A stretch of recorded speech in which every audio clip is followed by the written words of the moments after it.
Hello everyone, I know you are going to use this video for falling asleep, so before that, like this video, subscribe to the channel, and let me know where you are from. Also, what time is it?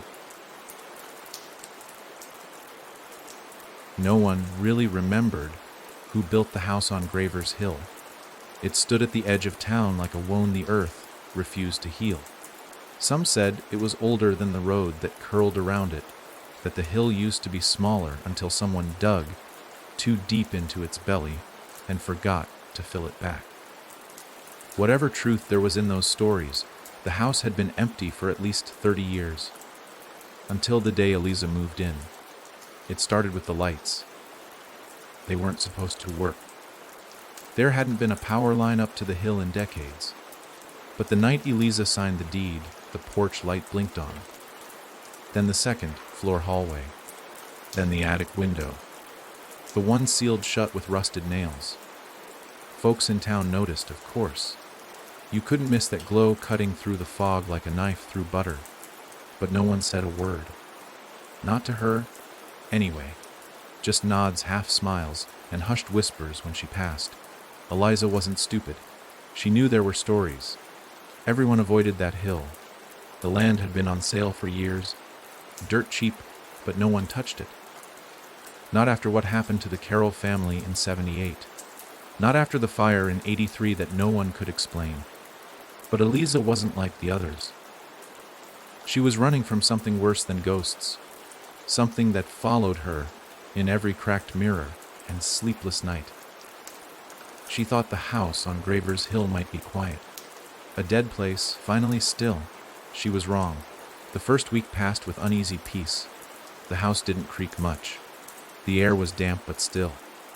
She scrubbed the old wallpaper off the parlor walls, discovering another layer beneath. Children's drawings etched in charcoal. Stick figures with no eyes. She painted over them, telling herself it was nothing. Just remnants of someone else's trauma, someone else's story. But the drawings came back the next morning, sharper, cleaner. One of them had her hair. She didn't sleep that night. Eliza heard dragging sounds above her room. Not footsteps, not scuttles. Dragging, like something heavy pulling itself across the attic floor. She told herself it was rats, big ones. But when she finally forced herself up the ladder and cracked the attic door open, the air hit her like it had been waiting. Still and warm, like breath on her face. The floor was spotless, not a single mark. But in the dust beside the window sat her old teddy bear. The one she left in her childhood home 15 years ago. She dropped it and ran. Eliza tried to leave the next morning, keys in hand, bags in the car. But the car wouldn't start, not even a click. The battery was new. The tank was full. She called a tow truck. No one answered.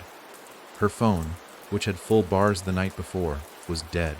Not out of battery, dead. The screen refused to light up. She walked to the edge of the property. The sky looked wrong. Too still. Not a single cloud moving, not a leaf stirring. She didn't hear the usual hum of the town below, even though it was just 2 miles away. It was as if the hill had curled itself away from the rest of the world. And now it had her. That night, the basement door opened by itself. It wasn't subtle. Eliza was in the kitchen, staring at a can of soup she couldn't bring herself to eat, when the latch clicked open and the door slowly swung wide. There were no lights in the basement. She didn't remember seeing a switch, but something warm drifted up from below. A smell like old pennies and wet soil, and something else, something familiar. Her father's aftershave. He had been dead for 9 years. Eliza didn't go down, not that night. She barricaded the door with a chair and sat in the living room with a flashlight, watching shadows shift without a source. Her flashlight flickered every time she closed her eyes. At 3:03 a.m., she heard a voice from the hallway, small, high-pitched. It didn't speak a language she knew, but it repeated one sound again and again. Eliza. Elipsa. The next morning, she found her name scratched into the wall above her bed. Not written, scratched. Deep grooves, as if from nails. There were 6 of them.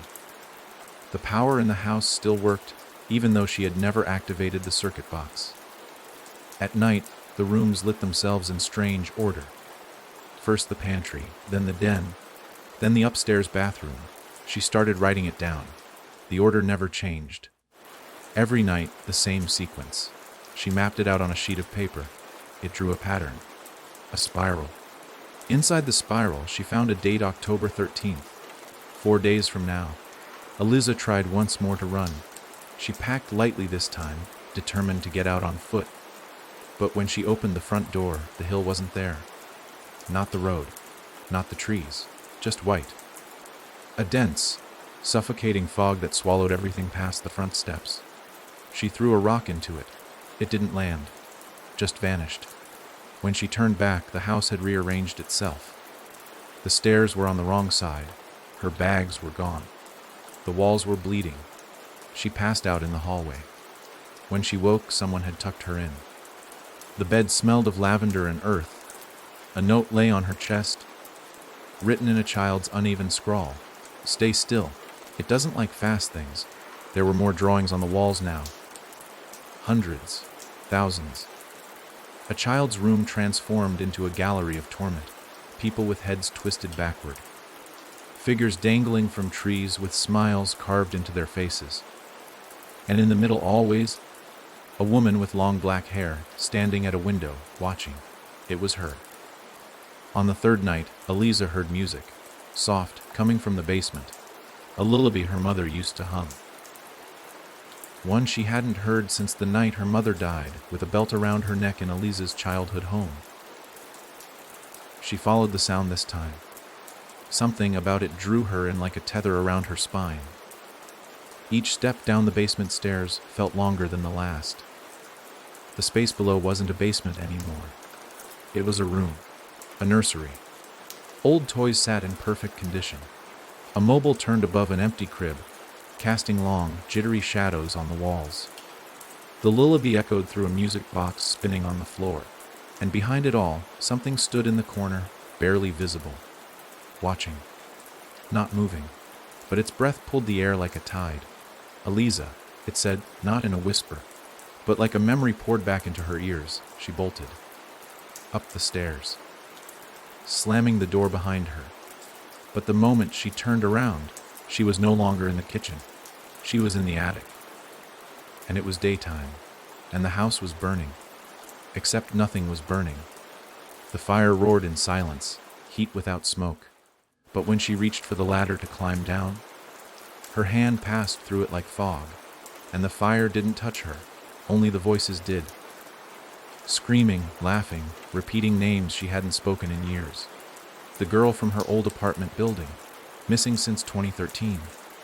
The neighbor's son from college, found drowned in a bathtub with his eyes peeled open. The cab driver, the one who looked too long into her rearview mirror. She hadn't killed them. But they were dead, and somehow the house knew. It remembered things even she had buried. Then the attic window opened by itself, and Eliza saw her reflection, standing outside, watching.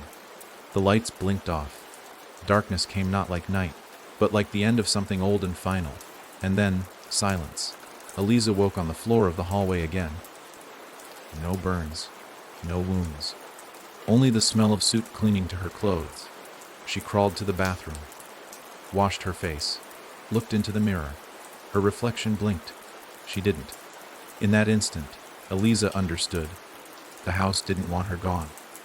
It wanted her still. It fed on stillness, on secrets, on people who ran from their pasts and found themselves alone in places no one watched. And she had brought it enough to last. The spiral wasn't just a symbol. It was a trap, a cage built out of memory, guilt, and forgotten pain. October 13th wasn't a warning. It was a promise, and it was only the beginning. The morning of October 13th began like all the others, if you could even call it morning. The clocks had stopped ticking, the sun hadn't risen, and time inside the house on Graver's Hill was no longer something Eliza could count on. She had woken in the parlor again, this time wrapped in a sheet that wasn't hers, its edges frayed and stained with something dark. There was no sound, no creaks, no wind, no birds. Even the quiet had died. She thought about leaving. Not to escape. The house wouldn't let her. But to understand. To face what was pulling at her, what had been pulling since the first night. She knew, in the same instinctual way animals sense a storm, that today was the day something would show itself. The spiral had told her. The basement had whispered it. The fire in the attic had screamed it. And worst of all, the drawings were changing. The woman with the black hair, her, was no longer standing at the window in those pictures. She was inside the house, in the same rooms as the children, in the same rooms where the doors were once locked. Her hands were open in the sketches now, her fingers long and thin, reaching. The faces of the children were stretched in terror, their eyes hollow. One drawing had a name written beneath it. Jonah. She didn't know a Jonah. Not yet. Eliza's breath fogged in front of her as she walked the upstairs hallway. It had grown colder. Far colder than it should have been in October, even for Gravers Hill. Frost crept along the window panes in patterns that matched the spiral. She passed a mirror and glanced, careful not to linger. Her reflection was gone again. Just the hallway behind her. The sound returned. This time it came from the floorboards beneath her feet. A slow thump, then a scrape, then silence. Then the same pattern again, thump, scrape, silence. It was moving with her, following. Not underneath the house, but inside the walls. She pressed her ear to the plaster, her skin tingling. She heard whispering, dozens of voices, maybe more, layered on top of each other like wind pushing through tall grass. She couldn't make out words, just one repeated syllable, like a chant. Alai, sa, alai, sa. The stairwell to the basement had changed. It wasn't just longer. It twisted downward now, the steps spiraling like the drawings. The light didn't reach the bottom, but something did. A scent. Sour, metallic, like rusted coins and old blood. She thought again of her father's aftershave. How the scent had been so comforting once. Now it clung to the walls like regret. Eliza. The voice didn't come from behind her. It came from inside her head. She turned around. The hallway behind her was gone. Just an open black void, stretching far beyond what should have been possible in a house this size. She reached back with her hand. Her fingers met wood, but not the wall. A door. It hadn't been there before. She pushed it open without thinking. Inside was a child's room.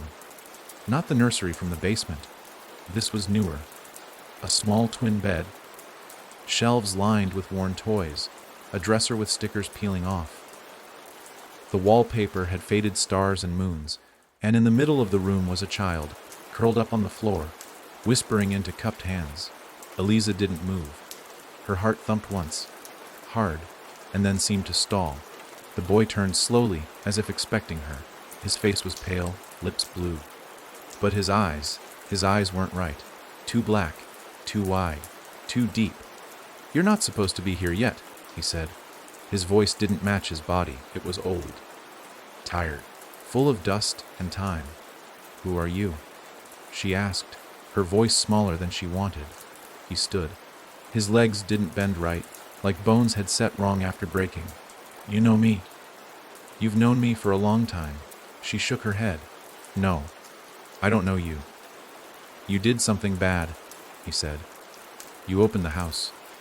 Eliza felt her stomach knot. "I didn't." He stepped closer. "You lied. You thought you could run from it. That if you buried it deep enough, it'd stay dead. But this house it remembers, and it remembers Jonah." She flinched. "I don't know who that is." "Yes, you do," he whispered. "You were there." A memory slammed into her. Not gentle, not slow. She was 11. A cabin in the woods. Her father drinking too much. Her mother asleep with pills. The neighbor's boy, Jonah, crying in the night. She remembered the game they played. The one where he hid too well. They never found him. Eliza staggered backward, her breath leaving in a sharp gasp. The boy, Jonah, was still staring. His eyes began to bleed, thick trails of black running down his cheeks. "You left me," he said. "And now I leave you." He vanished. The room collapsed inward. Eliza screamed. Wind roared past her ears, and she was falling, not down but through. Through walls, floors, years. She landed on the cold tile of a kitchen. Not the one in Graver's house, a different one. Her old apartment. The lights flickered. The fridge hummed. She stood up slowly, her hands shaking. Footsteps echoed from the hallway. She turned. A shadow passed just beyond the doorway. "Eliza," a man's voice called. She knew that voice. Scott. Her ex. He had died in this apartment. Suicide, they said. Pills in a bathtub full of cold water. But Eliza had been there. She had watched. Frozen behind the door. Silent. Too scared to stop him. Too selfish to call for help. He stepped into the room now, his skin gray and bloated. His mouth hung open in a silent scream, eyes white and unfocused. "You let me die," he said. "I was a kid.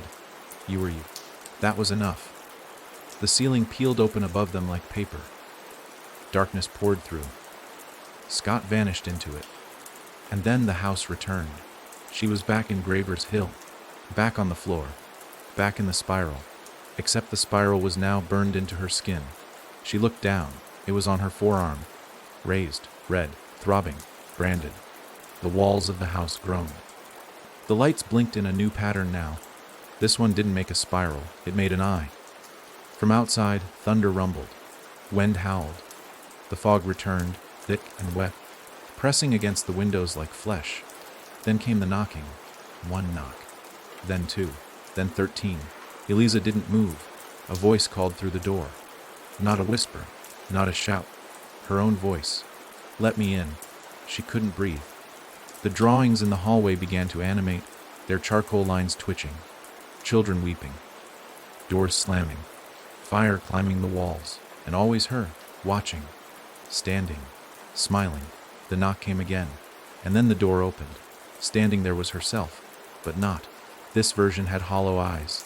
Her smile was all teeth. Her arms were long, fingers sharp. And behind her, in the fog, were the others. Jonah, Scott, the Carrolls, the burned thing from the attic, the woman in the white dress from the mirror. All waiting. The other Eliza stepped inside. "You opened it. You let us in." Eliza backed away. "No." "Oh yes," the thing said. "You let the house remember. Now you'll never forget."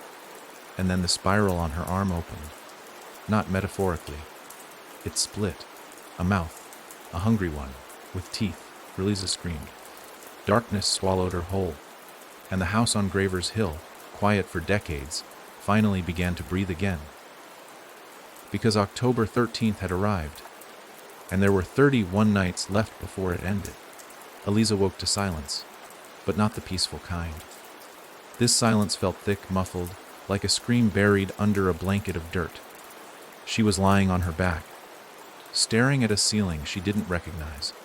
The plaster was cracked, water-stained, and veined with something that looked too much like dried blood to ignore. Her limbs felt wrong, heavy, stiff, as if she'd been lying still for days. She sat up slowly, the mattress beneath her groaning like it hadn't held a body in years. This wasn't the parlor. This wasn't the house. Or, it was, but changed again. There was no window, no door, just 4 walls and a flickering ceiling bulb, the kind that hums and pulses like a heartbeat. The only furniture in the room was the bed, a broken nightstand, and an old chair in the corner. Someone was sitting in it. Eliza's breath caught. The woman was slumped forward, hair cascading over her face, her body motionless. Eliza rose to her feet, her joints protesting, and approached. Each step was careful, deliberate, the air around her heavy like syrup. She could hear her heartbeat, and under it, something else. Breathing. "Hello," she whispered. The woman didn't move. Eliza stepped closer. Closer. She reached out, and then the woman's head snapped up. It was Eliza, no. Not quite. The face was hers, but warped, jaw dislocated. One eye milky and half closed. A jagged gash ran from temple to chin. The thing grinned, revealing a mouth full of black, broken teeth. Eliza stumbled back in horror. The chair was empty. She turned. The door was there now, wide open, and beyond it, hallway. Long, endless, lined with doors on both sides, none with handles, all numbered. She stepped out. The moment her foot crossed the threshold, the door slammed shut behind her. She turned back, only a brick wall now, trapped. The hallway stretched in both directions, impossibly long, vanishing into a black fog at each end. The air buzzed, like electricity hanging just above her skin. The walls pulsed as if they were breathing. A whisper echoed. Eliza. She moved. Slowly at first, each step cautious, eyes scanning the doors. Room 101, 100, 203. They went up to 120, then looped back to 1. But something was wrong. The numbers were rearranging themselves. Every time she blinked, they shuffled. Then one door creaked open on its own. Room 206. It hadn't been there a moment ago. Inside was pitch black, but something about it felt familiar. Not safe. Just known. As if it had been waiting for her. Against all reason, Eliza stepped in. She had to know. The moment she entered, the door vanished behind her, and she was back in her childhood kitchen. Except it wasn't quite right. The fridge was too tall. The table had too many chairs. The calendar on the wall read October 13th, 1998, the day her brother died. She hadn't thought about that in years. Not really. He'd been 3. She'd been 9. The official story was that he drowned in the backyard pool. But that wasn't the whole truth. The truth was, Eliza had been angry. He'd broken her favorite cassette. She'd locked him outside while she watched cartoons. She didn't hear the splash. She didn't hear him scream. By the time her mother found him, he was floating face down, blue as the sky. No one ever blamed her. But she never forgot. The kitchen door opened, and there he was. Small, wet, blue-lipped. Water dripping from his mouth. "Eliza," he whispered. "It's cold." She backed away. "I didn't mean to. You said you'd watch me?" His voice cracked. "I was just a kid." So was I. The lights blinked out. When they came back on, he was inches from her face, eyes wide, jaw distended, water pouring endlessly from his mouth. She screamed. The walls shattered, and she fell again. Down, through time, through guilt. She landed in a hospital room. This one she didn't recognize. Cold white tiles, peeling paint. A bed with leather straps. There was someone in it. A man, eyes open, mouth sewn shut. He tried to scream through it, tried to thrash, but the straps held him down. Machines around him beeped in disjointed rhythm, and standing over him her, not Eliza, but the other one, the version that kept appearing, watching, mocking, her twisted twin. She looked over and smiled. "This is room for one more," she said. Then she reached into the man's chest with her bare hands. No cutting, just pushing, sinking fingers into skin like it was soft dough. The man thrashed violently, but the straps held. The woman pulled something out. It looked like smoke. It screamed. She offered it to Eliza. "Take it," she whispered. "You'll need it to find the next door." Eliza didn't move. "Take it?" The smoke twisted in the air, coiling around Eliza's wrist, digging into her skin. She cried out. Then the world split again, and she was outside the room, back in the hallway. But something followed her out. The hallway was changing now. The doors were bleeding. Thick red trails poured from under them. A siren echoed somewhere in the distance, and beneath it, laughter. High, chilled-like, wrong. Room 313 swung open. Smoke billowed out. Eliza didn't want to go in, but her feet moved anyway. Inside was darkness, not the absence of light, but the presence of something older, deeper, and waiting. She heard whispers. "I remember you. You watched me die. You left me. You opened the house." The voices piled atop one another, scratching inside her skull. Then, light, a soft flicker. A candle, one, single, candle. And beside it a mirror. She saw herself, but she was changing. The spiral on her arm was growing, spreading across her chest, up her throat. It whispered to her, A language made of guilt and memory. She understood it now. The house wasn't haunted. It was hungry. It didn't trap strangers. It lured back the ones who left parts of themselves behind. She was food, a feast of old pain, regret, and silence. And now that it had opened the first door, it would open them all. Because there were 30 more rooms, each waiting, each hungry, and there was only one way forward. Deeper, always deeper, into the spiral. Eliza had never seen a 0 on a door before. Not in this hallway, not anywhere. But there it was, etched into old, rotted wood like it had been waiting to reveal itself until now. A faint light glowed from beneath it, flickering, unsteady. The hallway behind her had vanished again, replaced by the suffocating dark that slithered when she wasn't looking directly at it. The doors she passed before, gone. Every one. Only this one remained. Room 0. She didn't move. Something about this door made her stomach twist. Not the way it had when the spiral burned into her skin, or when she saw her drowned brother's face again, but something colder. Final. This door knew her. Eliza, it whispered. Not from behind it, but from inside her mind. She took a step forward. The floor pulsed. Another step. The doorknob began to twitch. Not turn, twitch. Like something alive was wriggling beneath it. She reached out, hand trembling. The second her fingers touched the knob, it stopped moving. A single knock came from the other side. One, and then silence. Eliza opened the door. The room inside was massive. Far too large to fit in the house. A cathedral of shadows, the walls lost in smoke and silence. High above, the ceiling curved into blackness like a cavern. The floor beneath her feet wasn't wood or tile. It was stone. Cold. Wet. Ancient. In the center of the room sat a man in a chair. He was facing away. Eliza stepped inside. The door closed behind her without sound. "Hello," she called out. The man didn't move. She circled slowly, boots clicking against the stone.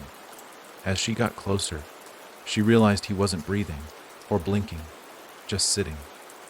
Still as a statue. His skin was the color of paper, eyes sunken but open. He looked preserved. Not dead, but not alive either. Like something that had been left in the dark for too long. And then he spoke. "I'm the one who let it in," he said. His voice didn't match his face. Too deep. Too wide. Like it came from inside the walls. "What do you mean?" "The house. The spiral. The mirrors, the mouths. It needed a body. I gave it mine." Eliza took a step back. "You opened it." "No," he said. "I built it." His eyes snapped to hers, and suddenly she was somewhere else. The ground was red clay. The sky above was gray, thick with swirling clouds. Men dug into the hillside with shovels and bloodied hands, carving the shape of a foundation. At the center of the pit stood a tall figure in a coat too long for his frame, arms spread wide like he was preaching. She watched herself as a child standing among them. No, a girl who looked like her, but it wasn't her. The preacher's voice echoed in the air. "We bury them first, and the house will rise."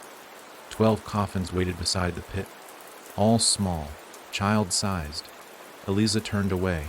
When she looked back, she was in a wooden room, walls freshly nailed together, sap bleeding from the beams, and the preacher was carving the spiral into the floor with a red hot iron rod. "I built it," the man's voice said again, echoing behind her eyes. "But I never left." Eliza was back in room 0. The man hadn't moved. "What is this place?" she whispered. "It's not a house. It's a door. Every room is a memory. Every hallway a path back to the things you tried to forget." "I don't belong here." "Yes, you do," he said. And this time, he turned his head. Eliza recoiled. Because his face was hers. Not twisted, not distorted. Hers. Her age. Her skin, her eyes. "I'm what you become," he said softly. "Why? Because guilt is a home. And this house is built from yours." The stone floor cracked beneath her. The spiral burned brighter on her arm, pulsing like a second heart. "You can leave," he said, "but only if someone takes your place." Eliza stared at him, her double, her future. her failure. He raised one hand and pointed. Another door appeared across the stone floor. Room 33. The final door. It only opens once, he said. But you can't get to it until you face what you've hidden. I've faced it, she said. Jonna. Scott. My brother? No, he said. Not her. The air dropped 10 degrees. The spiral on her arm split open again, this time not with teeth but with sound louder. Low. Familiar. Childlike. A girl. Eliza turned to run, but the room melted around her. The walls twisted, folded, rearranged. She was in a bathroom now, an old one. Rust-colored stains around the drain. The mirror cracked in a perfect X. The window above the tub covered in fog. She knew this place. 12 years old. A friend named Clara. A night of games and whispered dares. Bloody Mary. Clara had gone first. The lights had gone out. The door had locked. And when they came back on, Clara's mouth was filled with glass. No one ever found out how. No one ever knew Eliza had turned off the lights herself. She hadn't meant for it to go that far. But she wanted to see something happen. The reflection in the mirror wasn't her this time. It was Clara. Blood soaked her dress. Her mouth still cracked from the memory of the glass. She looked sad. Why didn't you help me? Eliza turned to the door. It was gone. You said it was just a joke. I didn't know. Clara stepped out of the mirror. Glass crackled under her feet with every step. You watched me bleed. You liked it. No, you stayed and watched.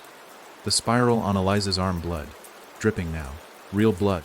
A voice whispered, "You've always been part of the house." And in the red reflection of the mirror, she saw them all.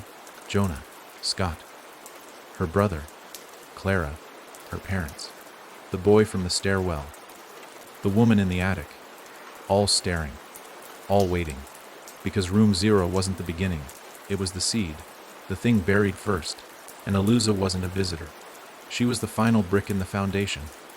When she woke again, the hallway was there, 30 doors ahead, and behind her, nothing.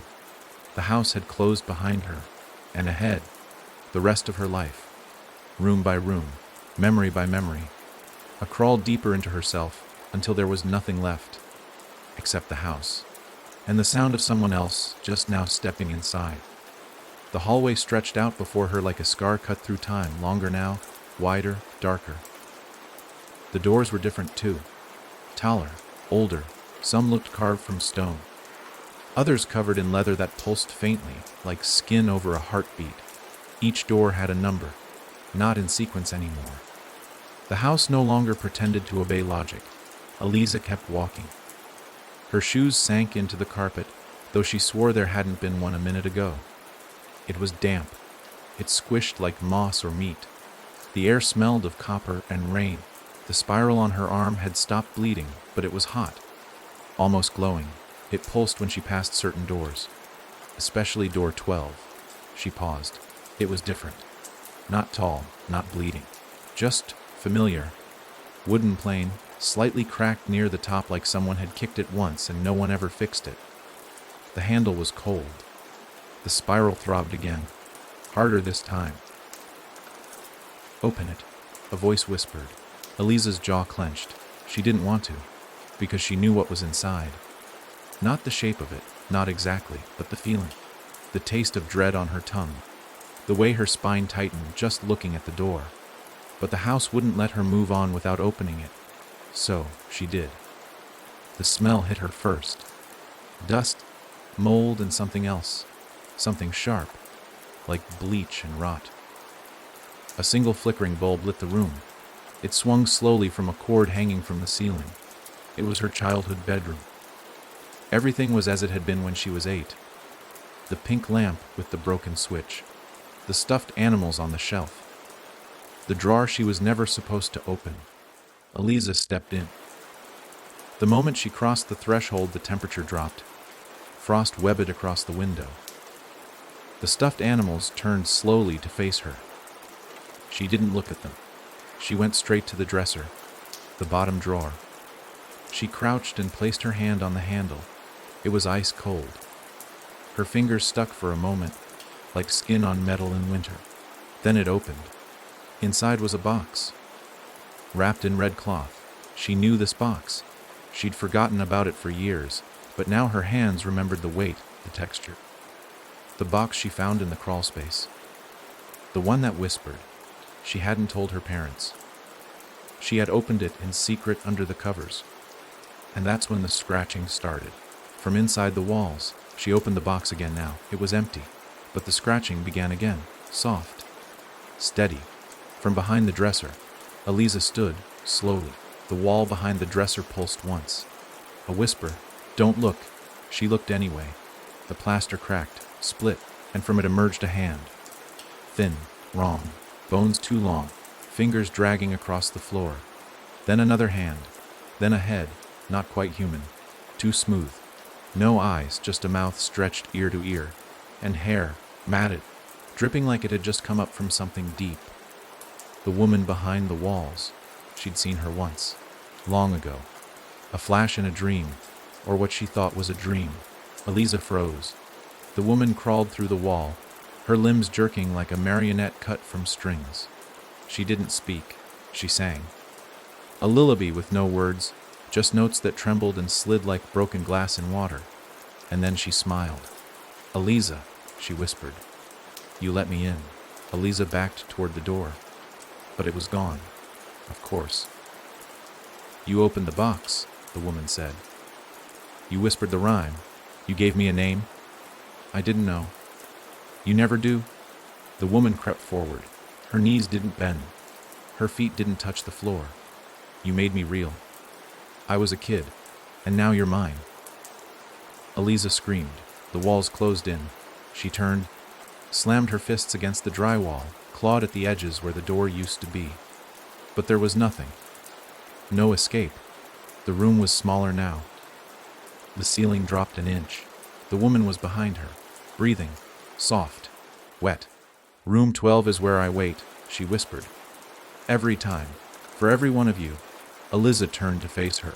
"You're not real." The woman tilted her head. "Neither are you." Then she opened her mouth. And from it came voices, not hers. Others. Screaming, crying, pleading. Some were children. Some were not. "I keep them," the woman said, "until they learn how to scream without sound." Eliza lunged. Not away. Forward. Straight into the woman's chest. Through her. She fell into blackness. Spinning. Weightless. Silent. And then, impact. She hit the floor hard. Wood this time. She gasped, clawed at the air, and looked around. A new hallway. Longer than before. Dimly lit. The door behind her was gone. Of course. The spiral on her arm had changed again. It was no longer a circle. It was an open mouth, with eyes above it. Watching. Waiting. She stood slowly. Ahead of her the doors were moving again. Sliding silently down the hall, shuffling like cards. At the very end, one door blinked its light. Room 22. It was calling her. But as she stepped forward, she glanced at the walls. Words had been carved into them. Hundreds, maybe thousands. Some were in languages she didn't know, but many were in English, and one caught her eye. A message, carved in sharp, deep lines. "Don't trust the mirrors." Another below it. "She hides in your face." And a final one, fresh, still dripping. "Room 33 is not the end." Eliza shivered. The hallway pulsed again. And far ahead, something laughed. But this time, it wasn't a child.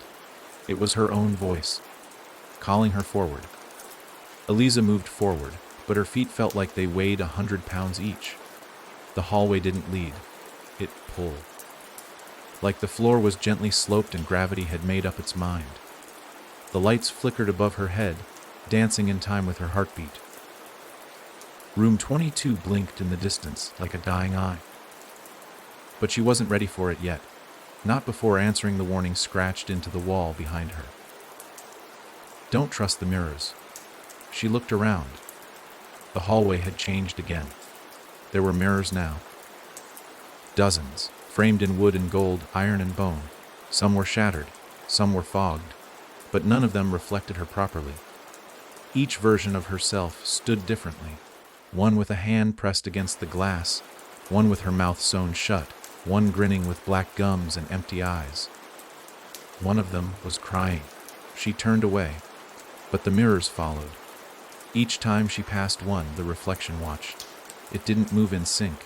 It anticipated her, moved before she did, tilted its head just before she even thought to, and then one of them whispered, "Eliza," her name. From her own mouth, she stopped. The mirror was cracked, but not shattered. The reflection in it looked older, worn, skin pale and stretched too tightly over her bones. Her eyes were red, swollen, like she hadn't slept in years. But she was smiling. "Don't keep walking," the reflection said. "That's what it wants." Eliza froze. "What is it?" she asked. Her reflection laughed. The sound was wet, tired, sad. "It's you. It's always been you." "I'm not." "You don't remember everything yet," the mirror said, tapping its side with long, crooked nails. "That's the trick. You'll keep walking until you do. Until the house shows you the last one." "The last what?" The reflection pressed her face close to the glass. Her skin cracked where it touched. "The last time you let someone die." Eliza stumbled back. Another mirror to her left exploded outward. She turned to run, but a mirror to her right warped, curved, and a new reflection stepped out. Not walked, stepped, as if the glass were just a doorway. This version of her was faceless. No eyes, no nose, no mouth. Just smooth flesh where features should have been. It wore the same clothes, had the same scars, the same spiral burned into its forearm. But it made no sound. It just opened its arms, welcoming, mocking. Ready, Eliza ran, down the hall. Mirrors flashing beside her like lightning. Each one now held a different her. Not twisted, not monstrous, but honest. One sobbing over a gravestone, one holding pills in her palm, one staring at blood in a sink. Each version was a door. Each door was a memory, and she wasn't ready to open them yet. Room 22 was only a few steps away now. The light above it blinked erratically, like it knew she was coming and hated her for it. The doorknob was warm when she grabbed it. Too warm, like skin. She turned it. The room was full of mirrors. No walls, no floor, just mirrors. Thousands of them, stretching in every direction, above and below, reflecting her from infinite angles. And in each reflection, something was wrong. One version had claws, one bled from the eyes. One had a child's voice screaming inside her chest. She stepped inside. The door vanished, of course. The floor was slick. Every step echoed an eternity. She moved carefully, breathing slow. But then one reflection didn't move. All the others mimicked her, except one. It stood still, smiling. Then it raised a hand and pointed. Behind her. She turned. A mirror, cracked. Something moved inside it. Closer, closer, then through. Eliza was grabbed, dragged by the arm into the glass. But instead of pain, there was memory. She wasn't in room 22 anymore. She was on a roof, 15 years old. Wind biting at her face. Rain slicking the shingles. Her best friend, Mara, stood near the edge, crying, screaming. "You said you'd be there," Mara cried. "I was. You didn't answer my calls." Eliza had blocked her. Mara had begged for help, and Eliza couldn't take the weight of her sorrow anymore. So she walked away. And the next morning, Mara was gone. They found her 2 blocks down, broken on the pavement, her face turned toward the sun. Now Mara was standing in the reflection again, hair matted with rain, bones poking through her skin. She stepped forward. "You watch me break," she said. "Now it's your turn." The mirror cracked. Spiderweb lines split the world. Eliza fell backward, back into the room, back onto the glass floor. The spiral on her arm had changed again. Now it had teeth, 22 of them. She looked up. All the mirrors now showed Mara's face, every one, whispering, chanting. She leaves. She watches. She forgets. Over and over. She leaves. She watches. She forgets. Eliza screamed. The mirror shattered. All at once. Glass filled her mouth, her ears, her mind. Then silence. When she opened her eyes, she was back in the hallway, kneeling, bleeding. Room 22 was gone. Her hands trembled. More words had been scratched into the wall. Fresh. Still dripping. Room 23 is waiting. Below that, the mirrors remember even when you don't. Far ahead, room 23 blinked its light. A soft, gentle pulse. Welcoming. Mocking.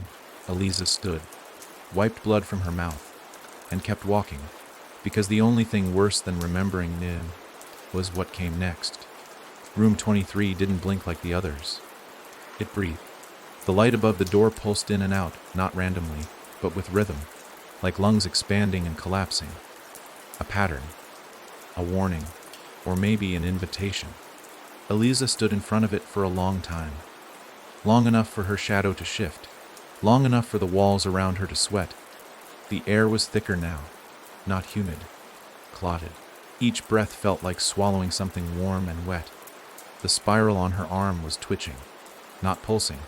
Twitching. She pressed her hand to the door. It was soft, like flesh. She pushed, and it gave way with a faint squelch, as if she was pushing through skin instead of wood. The door melted behind her the moment she stepped through. The room inside was small, unassuming, almost sweet. A nursery, pale yellow walls, a rocking horse in the corner, a mobile spinning slowly above a cradle. No crying, no sound. But there was weight in the silence, heavy, unbearable. Eliza's eyes swept the room. This wasn't hers. She had no children. None she kept. Her hands clenched before she realized they had, and that's when she noticed the floor. It wasn't flat. The floorboards bulged, subtly, but unmistakably, like something beneath them was moving. Something trying to stay still. She didn't want to walk forward, but she had to. The house never let her leave a room unless she faced it. Whatever it was, she took a step. The board beneath her creaked, then pulsed, like a heartbeat. Another step, another creak, another pulse, then a whisper. Eliza. The voice was tiny, childlike, fragile. Her stomach turned. No, she said aloud. Not this one.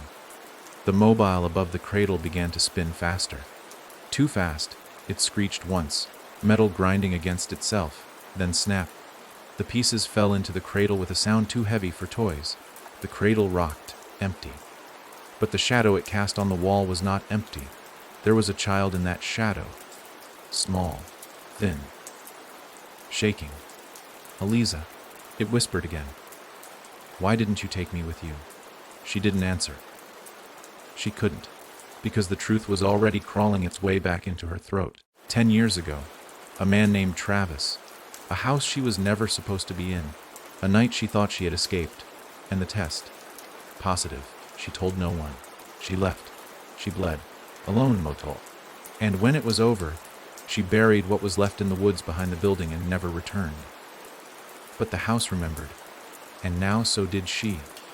The floor cracked, just one board, and from beneath it came a small hand, pale, dirty, wiggling its fingers like it wanted to be held.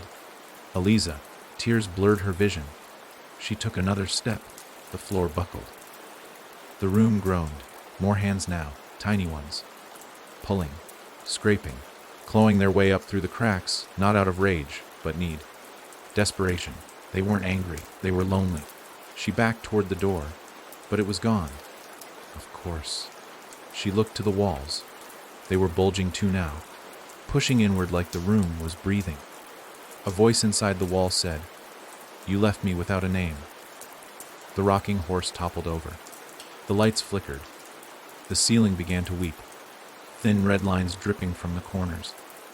The child's voice rose in pitch, not louder, just tighter, like it had been holding its breath for a decade and was finally letting it out. "Eliza, why didn't you stay?" She dropped to her knees. Her hands sank into the floor like it was made of clay. "I'm sorry," she whispered, a pause. Then, "Say it again."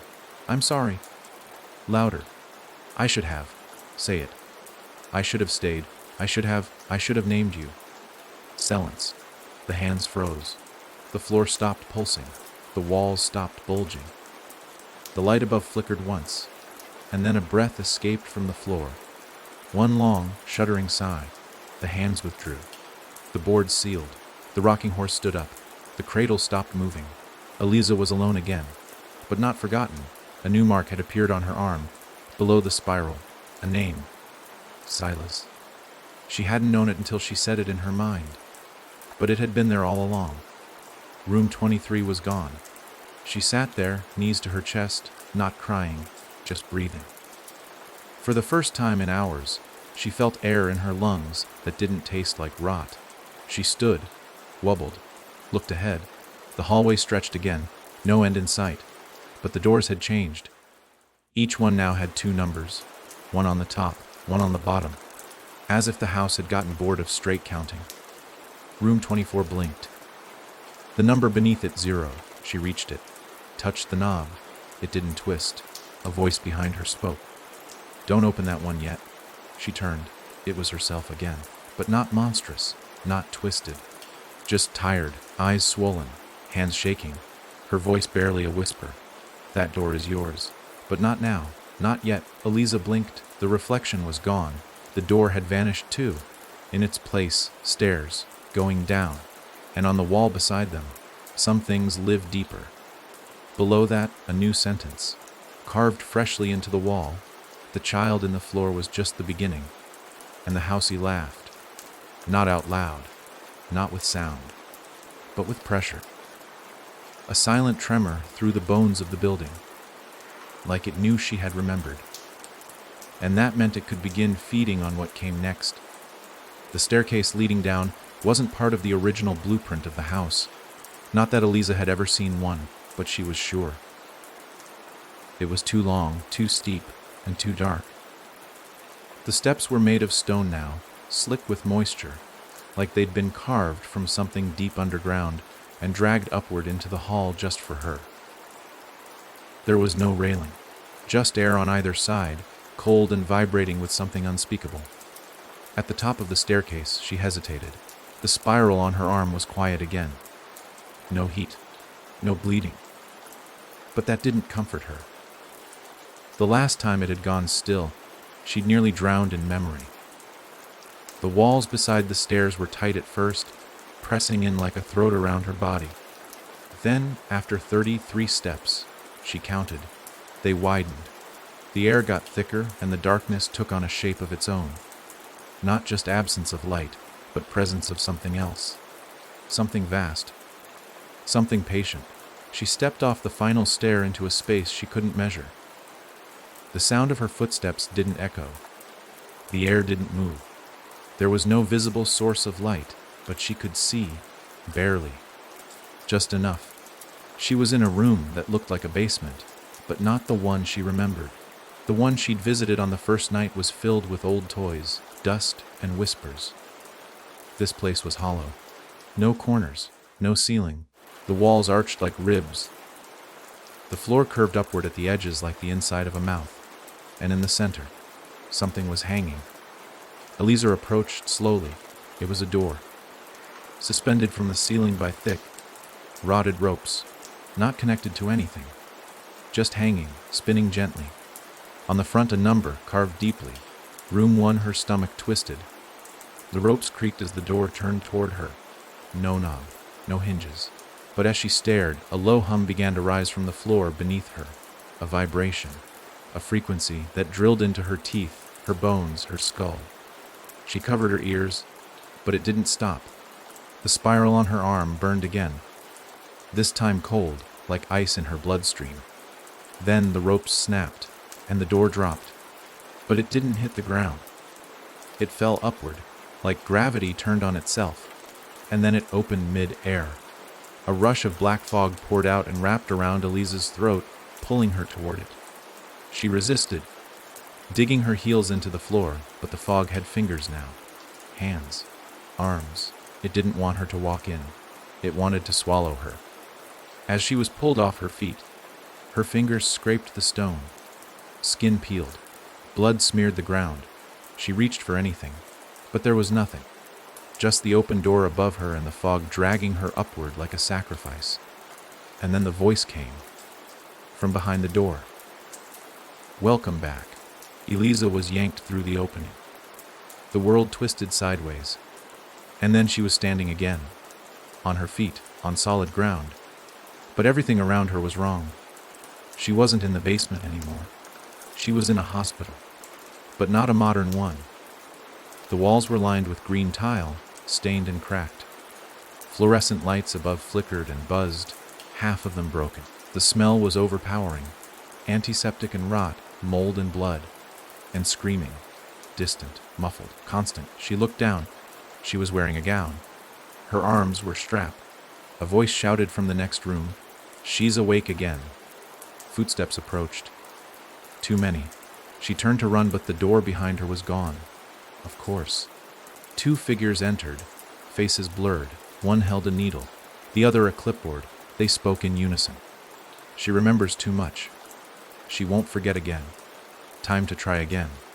They moved toward her. Eliza backed away. "No," she said. "This isn't real." The needle plunged into her neck. She woke in a padded room, still strapped, still alone, but not silent. A girl was whispering in the corner. No one was there, but the whisper came anyway. "Eliza, Eliza." She turned her head. A mirror on the far wall. She saw her reflection. Except it was a child, 7 years old. Tears down her cheeks, holding a small bird in cupped hands. The bird was broken, its wings twisted, its head slumped, and the child version of her was whispering something. Eliza, read her lips. You didn't help it. The lights blinked out. When they came back, she was no longer strapped. The door was open. She stepped through. Another hallway, but this one was different. This one was moving. The walls pulsed like lungs. The floor was soft. And far ahead, another door. Floating. Room 2. The fog behind her rose, pushed her forward. She walked. No choice. The door was made of skin this time. It opened before she touched it. Inside, shadows. A figure sat on a throne made of broken mirrors. Its face was not its own. It wore hers, all of hers. Every face she'd ever made, every age, every mistake. "You built this place," it said. "One lie at a time." "I didn't mean to. You left them all. Let them all rot." The spiral burned red hot, then split. Blood ran down her arm, into her hand, dripped onto the floor. The figure stood. "You're almost ready." "For what?" "To remember what really happened in room 33. The room collapsed inward. Screams followed. Not hers. Theirs, all of them, together. Then silence. Eliza woke back in the hallway. This time, lying on the ceiling. The floor above her. The door sideways. The house had flipped. Or she had. Her nose blood upward. The spiral was now a hole, in her skin, looking inward, watching her. The next door blinked. Room 24. No tricks, no riddles, just a number, but carved beneath it, fresh, deep, deliberate, were 3 words: "He is coming." She didn't know who, but the house did, and it was very, very excited. Room 24 pulsed gently ahead, bloodlight flickering under the door like something alive had just scurried past. Eliza stood on the ceiling still. Gravity reversed, but her body had stopped fighting it. Her blood pooled upward into her scalp. Her lungs ached every time she tried to take a normal breath. The spiral on her arm had changed again. No longer a mouth. No longer teeth. Now it was an eye, and it was blinking every few seconds. Blink, twitch, blink. It wasn't her eye. It was watching her. She approached room 24 carefully. Head tilted to keep her footing on the ceiling. Her limbs no longer moved like they used to. The house had stretched them, pulled them, rearranged them just a little, enough to make her unsure if her reflection would ever match again. The door to room 24 didn't have a knob.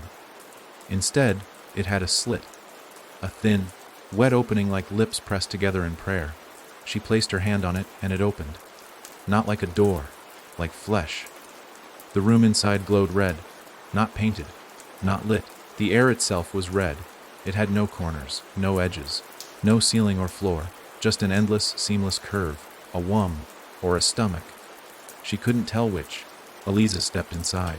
She didn't walk so much as float.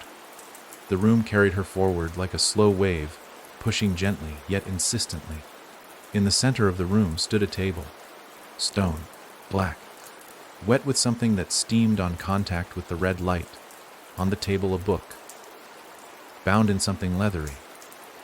There was a single word on the cover: confession. Eliza's mouth went dry. She reached for it, but the book opened on its own. Pages turned without wind. Each page held a name.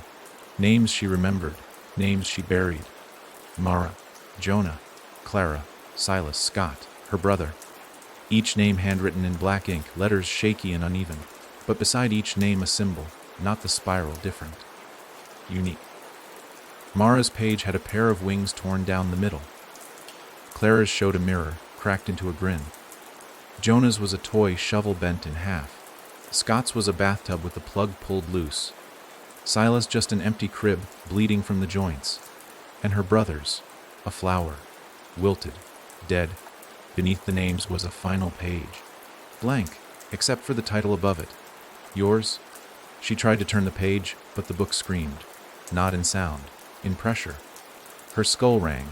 The red light intensified. The walls breathed inward, and then she heard the footsteps. Slow, barefoot, wet.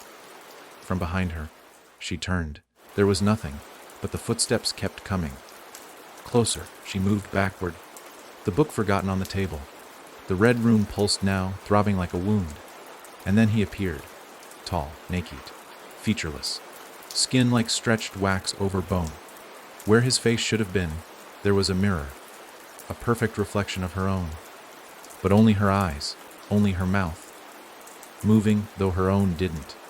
And when he spoke, his voice came from inside her ears. Inside her blood. You left the door open, he said.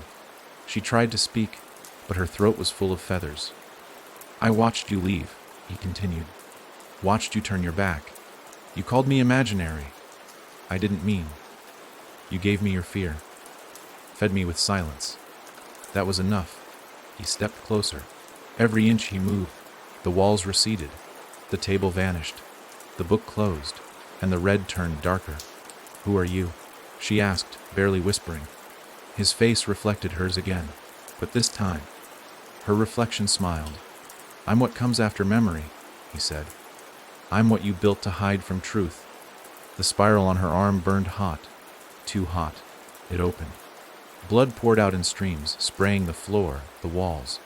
The featureless man bent to lap it up, not like an animal, like someone starved. Each drop he drank made him taller, more solid. Veins emerged, his chest filled, his hands grew claws. You can leave, he said between mouthfuls. You always could. Then why haven't I? Because you don't want to. That cut deeper than anything he'd said before. You came here to punish yourself, he continued. You walked into the house willingly.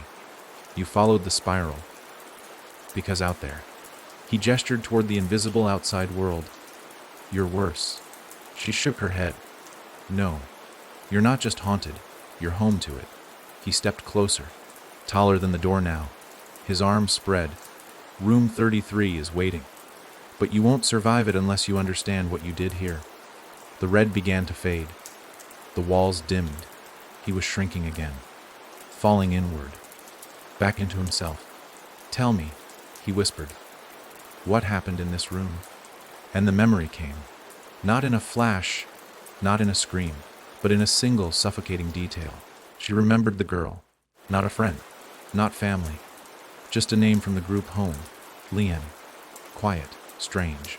Eliza was 16. They were both alone in the room. Leanne whispered things at night. Said she heard noises. Said there were eyes in the walls. Eliza got tired of it. Tired of the crying, the shaking, the nonsense. So she told Leanne a lie. Said the only way to shut the voices up was to listen. Really listen. Put your ear against the wall, she'd said, and don't move. Leanne did, and she never moved again, because someone, or something, inside bit her ear clean off. She bled out before anyone came. No one blamed Eliza. They thought it was an accident. They didn't know what she said, but she knew. She'd never forgotten. She'd just pushed it deeper, into this room. The red returned, the table reappeared, so did the book. Her page was no longer blank. A symbol had appeared, a wall, with an ear, and blood trailing down it. The room began to hum again, a slow, vibrating sound of approval. She had remembered. The faceless man smiled, his mouth now visible, full of her teeth. "You're almost ready?" he said. "For what?" "To meet what came before the house." She blinked. The room blinked with her, and when her eyes opened, she was back in the hallway. Room 25 blinked ahead, but the walls this time were covered in eyes, all open, all watching. And the spiral, it wasn't on her arm anymore. It was on her face, burned into her skin, just beneath her left eye, and beneath it, in fresh red script across the nearest wall, "It sees you now." The hallway ahead was silent, but it didn't feel empty. Every inch of the walls, floor, and ceiling had changed, coated now in eye-shaped bulges beneath paper, thin skin. They didn't move. Not yet, but Eliza felt them staring. Some pulsed faintly, like they were dreaming. Others wept clear fluid that streamed quietly down the hallway seams and collected in narrow puddles by her feet. The spiral on her face throbbed, once, twice, then went still, as if recognizing it had reached somewhere meant for it. Room 25 was pulsing, this time not like a heart, like breath. In and out, in and out. She stepped forward, and the moment her hand touched the doorknob, every single eye on the wall opened. All at once, no sound, just a sudden sense of awareness. Like the hallway itself had finally noticed she was there. She opened the door. Room 25 wasn't a room. It was a garden, an impossible one. The ground was soft black soil, wet, rich, and warm beneath her feet. The ceiling above was gone, replaced by a sky she didn't recognize. It wasn't night. It wasn't day. Just a swirling mass of gray clouds with veins of purple lightning cutting through them like cracks in a windshield. Rows of plants stretched as far as she could see. Not flowers. Mouths. Hundreds of them, maybe thousands. Wide open, rooted in the soil, their lips twitching, their teeth clicking gently like insects trapped in a jar. They whispered. Eliza didn't want to step forward, but the door behind her vanished. Of course. She stepped carefully between the rows. The whispers were in languages she didn't understand at first, but slowly words began to rise to the surface. Fragments, accusations. You lied to your mother. You watched him drown. You walked away. You asked her to die. Eliza clenched her fists. No, she whispered. That's not true. That wasn't what I meant. The mouths laughed. It was a sick, gentle rustling. Leaves made of regret. One mouth snapped shut and reopened with a wet pop. It spoke again. He heard you. Even in the closet. He heard you wish he'd never been born. Eliza dropped to her knees. The memory hit like ice. Her cousin, Dean. 9 years old. Always following her around. Always crying. Always broken. She was 13. She'd shouted it once to the dark, "I wish you'd just disappear." He did. They never found him. Just the closet door, wide open. Just the smell. No one ever blamed her. But she had never opened that closet again. Now one of the mouths opened wider than the others. Inside it, a key. Iron, ancient, still wet. It wasn't resting on a tongue. It was the tongue. The mouth whispered one final time. It's time to feed what you buried. Eliza reached in. The teeth didn't bite. The mouth closed gently around her wrist as if it was giving a blessing. She pulled out the key. The spiral on her face pulsed. The clouds above turned red. And then, movement. Not from the mouths, from the dirt. Something was rising, like a root being pulled loose. But it wasn't a root. It was a spine. Dozens of them, human, still wet. They climbed up from beneath the garden, dragging ribs and bones, and cracked skulls behind them, assembling into forms too broken to stand, but too alive to fall. They had no faces, but they whispered anyway. The key, they begged. Let us back in. Eliza backed away. She didn't know where to go. Then, just ahead, a shed, small, crooked. Sitting in the middle of the field like it had always been there. The mouths stopped whispering. The bones stopped crawling. Everything watched. She ran. The door to the shed was locked. The key in her hand pulsed. It burned red hot. She shoved it into the lock and twisted. The door screamed, but it opened. Inside, blackness. Swallowing. She stepped through. When she came to, she was in a house again. Not the house. Her house. The one she grew up in. Everything was as she remembered. The chipped tiles, the couch with the ripped armrest, the stain on the ceiling no one could explain. But the windows were gone, every single one. In their place, mirrors. Each one showed a version of her, older, thinner, bruised. One held a knife, one held a match, one held a bottle. They were all waiting, all watching. The spiral on her face had split into 3 lines. Forehead, cheek, jaw. She touched them. Flesh peeled, but beneath it, stone. A message carved directly into her bone. Don't forget the girl in the field. Eliza spun. Behind her, a photo had fallen from the wall. She picked it up. The edges were blackened. In the center, her, and a girl beside her, smiling, young, hair braided, teeth missing. But Eliza didn't recognize her. Not at first. Pain, sharp, deep. A memory long buried, 10 years old, a girl from the next town. Beth, quiet, obsessed with graveyards. Wrote poems no one understood. One night, they ran through the field behind the house. Beth said she could show her something amazing. A grave with no name. They found it. Beth stepped on it. The earth opened. And Eliza ran. Never told anyone. Just cried at the funeral and said it was an accident. But she knew. She always knew. And now, so did the house. The photo curled in her hand. Burned away. The mirrors shattered. One by one. And behind them, all the people she left behind. Their hands reached for her, and in the center of them all, Beth, smiling, mouth soon shut, holding the spiral in her hand. It pulsed. She opened her palm, and it climbed into Eliza's chest. She screamed. Darkness took her. When she woke, she was back in the hallway, room 26 ahead. The walls behind her had rotted, gone soft breathing, and on the floor where she'd just lain, a handprint, smaller than hers, made of ashes. Beneath it, scratched into the stone, next time, don't run. And then, just below it, in symbols older than words, he is almost here. The walls were no longer quiet. They murmured now, voices layered so thick that Eliza couldn't pick one from the next.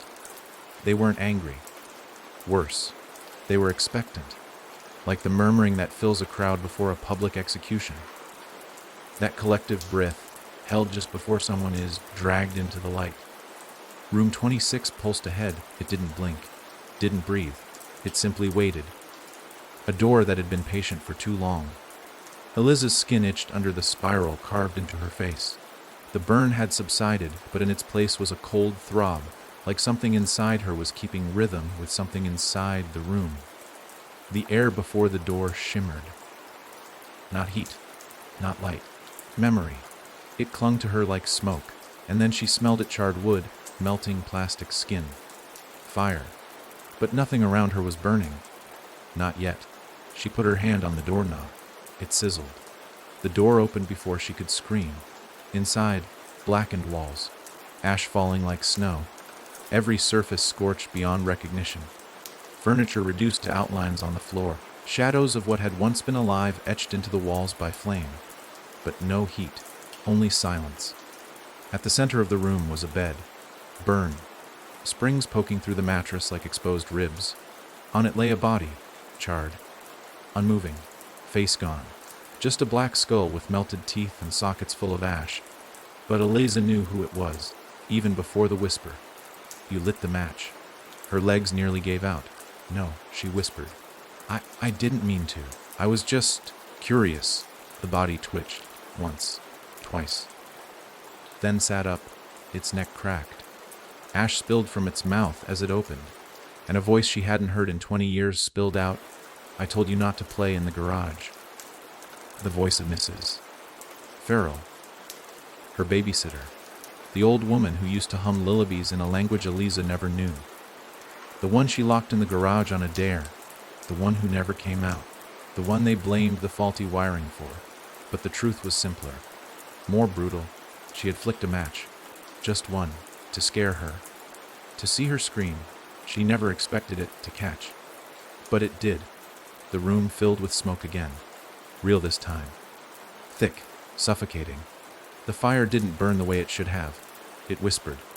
Every flame curled like fingers around the walls, leaving letters in their wake.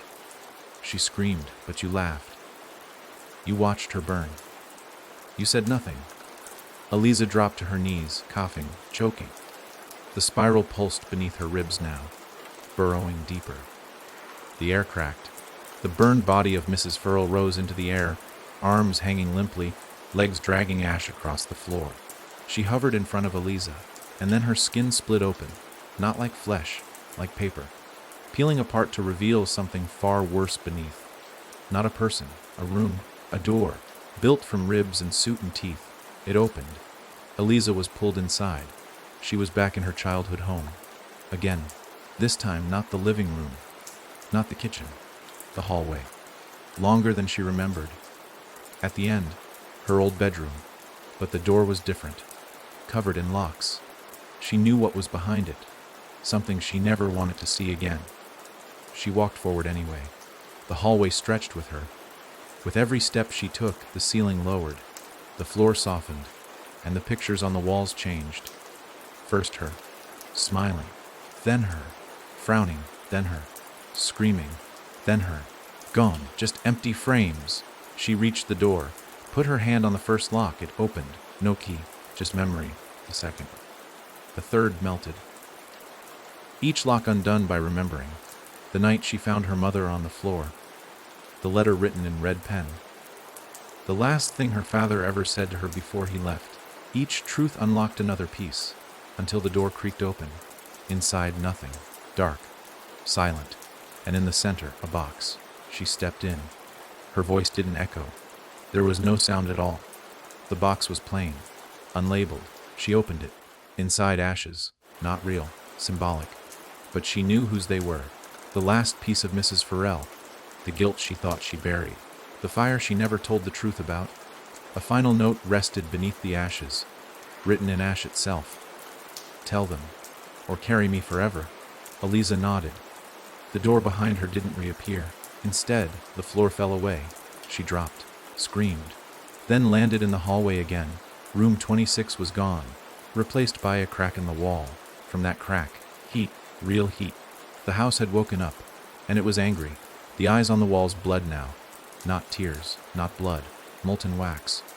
The spiral on her chest pulsed like a brand.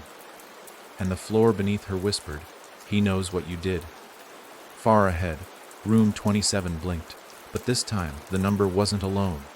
Above it, etched in scorched lettering, the architect. And below it, scorched into the floor, "He remembers you."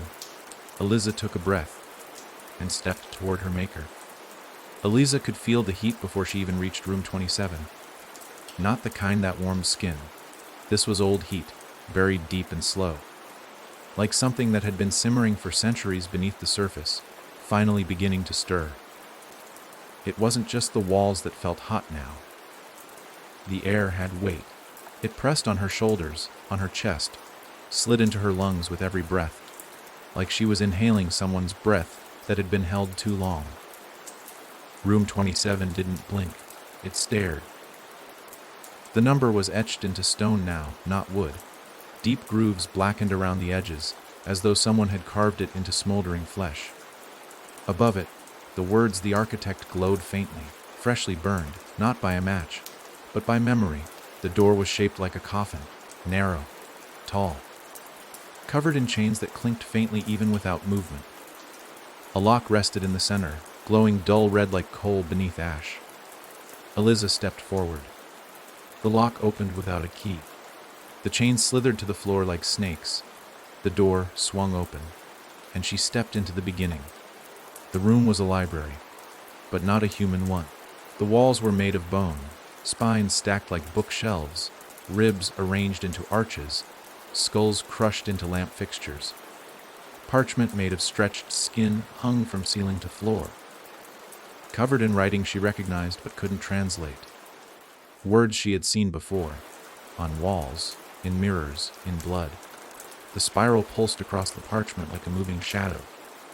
A desk sat at the far end of the room, impossibly large. Its surface cracked, littered with tools that didn't belong in any reality Eliza remembered.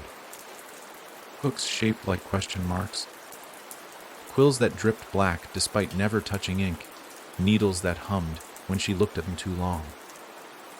And behind the desk sat the architect. He didn't look up when she entered. He was writing. Long fingers, too long, moved across the parchment in slow, measured strokes. His face was hidden behind a mask made of mirrors, each one fogged over with breath. His robes were stitched from things she didn't want to name, and where his feet should have been, there was root.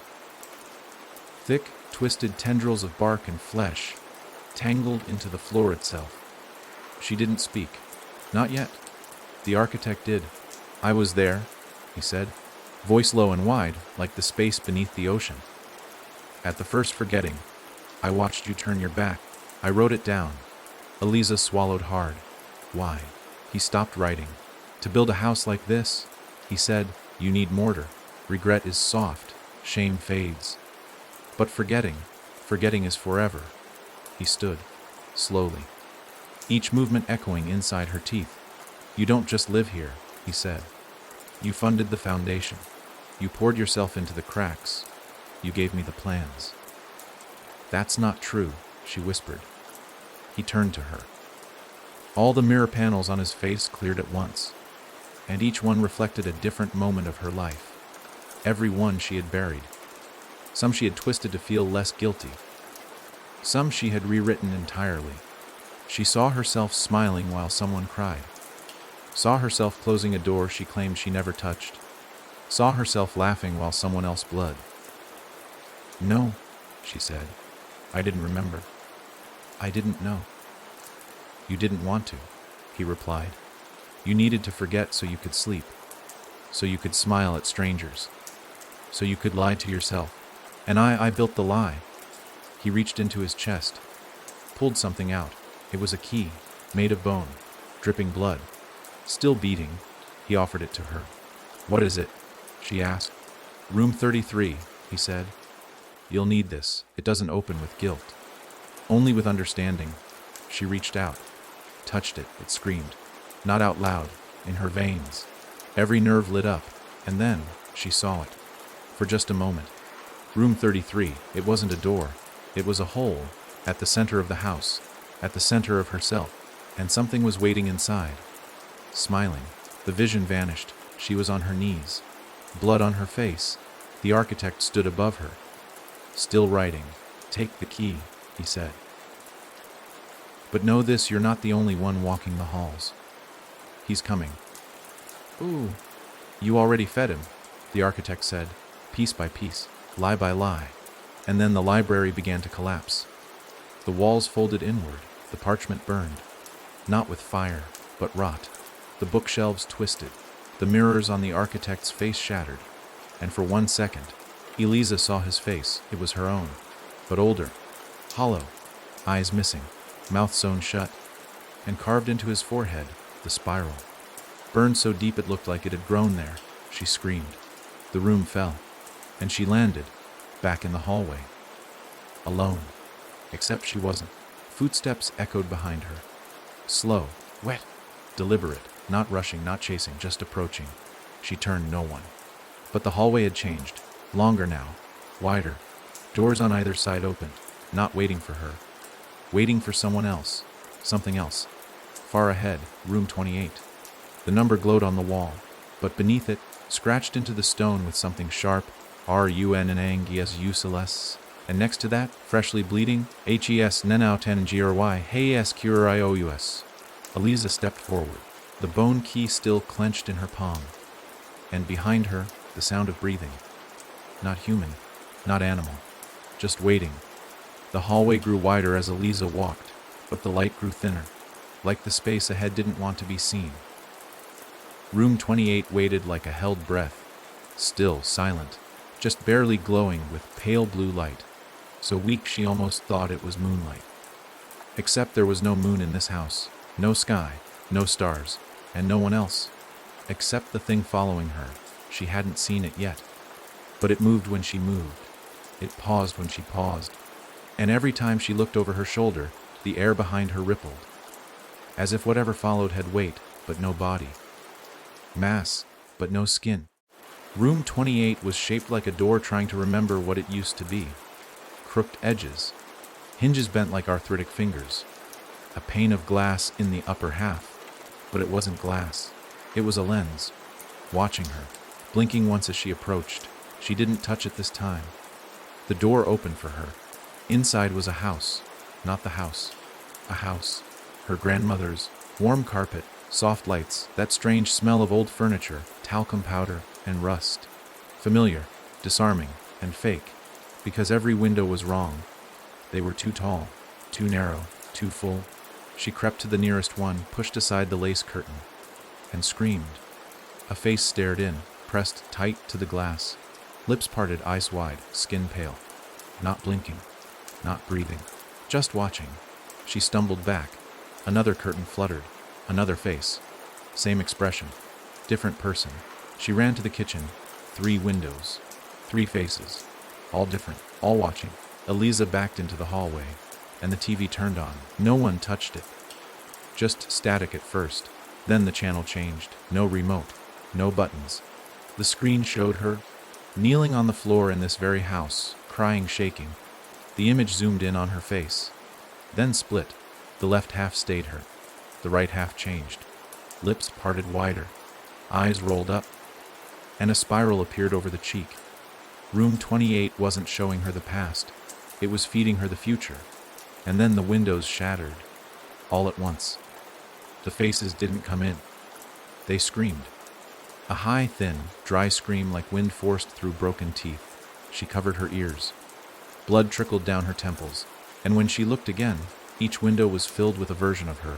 Dozens, hundreds, older, younger, dead, dying, smiling, crying. Each face a chapter. Each window a memory. She turned away. Backed into the bedroom. The bed was made. But something rose beneath the blankets. Slow. Steady. She grabbed the sheet and yanked it off. Nothing. Just a note. Old, yellowed, curled at the edges. She picked it up. The handwriting was hers. But she never wrote it. When the faces come, don't answer the door. If you do, they get in. And once they're in, they replace you. Something knocked at the front door. 3 soft raps, then silence. Eliza backed away. The knock came again. Harder. Another note fluttered out from under the bed. There is no front door. She turned. There wasn't. Just a wall where the door should be. But the knocking continued, this time from the windows. Every single one. Dozens of fists, tapping, pressing, faces grinning, some of them crying. One of them spoke. Eliza, it said, voice muffled through the pain. Let me in. I'm you. I remember what you forgot. She shook her head, numb. The face smiled wider. Then I'll come in anyway. It slammed against the glass, cracked it again, cracked it deeper. Again. It started to bleed. The window bled, and behind her, another door appeared. Room 28 had another exit now, a narrow hallway, unlit. A sign above it carved in soft wood. If you see yourself, look away. Eliza ran through it. The hallway curved immediately. Too sharp. The floor moved beneath her. Not like it was shifting, like it was rolling. She lost her balance, slammed into a wall. Something breathed behind it. She scrambled forward, hands outstretched. The spiral on her cheek pulsed violently now. With every step, the air behind her felt heavier, thicker, like someone was inches from her spine, breathing down her neck. But she didn't look back, not once, because the door had warned her, and this house did not give empty warnings. She emerged into a cold room. No light, just mirrors. She kept her eyes down, but they whispered anyway. All her faces, all her lives. Let us out. We remember what you don't. You didn't bury us deep enough. One mirror cracked. Another shattered. And in the shards, one face stared back. Not her, but wearing her skin, smiling, whispering, I'm closer than you think. Then everything went dark. When Eliza woke, she was standing, back in the hallway. Room 28 gone, replaced by a wall of fog, thick, Alive. It pulsed with every breath she took. The bone key in her pocket was warm now, throbbing, like it wanted to be used. Ahead, room 29, its door wide open. Inside, nothing but black. And just above it, etched into bone, he wears your name. Beneath that, if you forget who you are, he gets to keep your skin. Eliza didn't look back. She walked toward room 29, and behind her, dozens of windows began to follow. Room 29 wasn't a room. Not at first. It was a hallway folded in on itself, a narrow corridor that seemed to breathe as Eliza entered. Its walls flexing inward like a throat resisting something it no longer wanted to swallow. The moment her foot crossed the threshold, the spiral on her face went numb. It didn't pulse, didn't bleed, just stopped. Like even it was holding its breath now. The door shut behind her. No sound, just sudden, choking silence. The fog was gone now, but the hallway offered no comfort. The air here had no weight, no texture. It felt like she was moving through a photograph of air, something still, printed, lifeless. Each step echoed differently, as if the floor didn't recognize her weight. And then, footsteps, not hers, behind her. Eliza froze. They stopped. She waited, then took another step. The footsteps followed, perfectly matched, too perfectly. She glanced over her shoulder. No one? But when she turned back, she was staring at herself. Not in a mirror, not a reflection, but a perfect copy. Standing 2 feet away, same hair, same clothes, same spiral on the face, same terror in the eyes. It didn't speak, it just tilted its head and smiled. Not a human smile.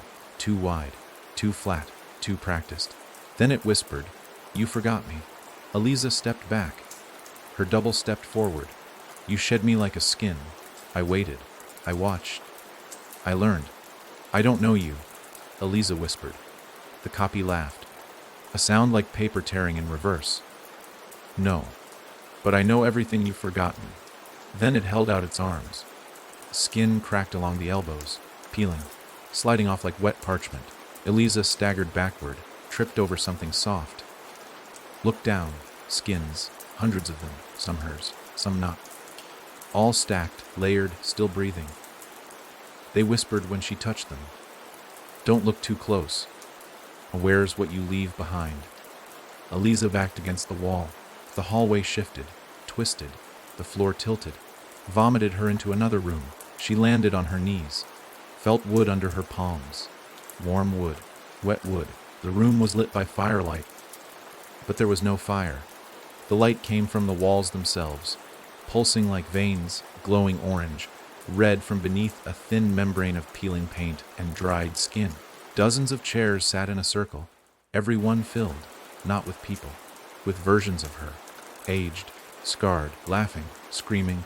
One version stood slowly, wore a nurse's gown.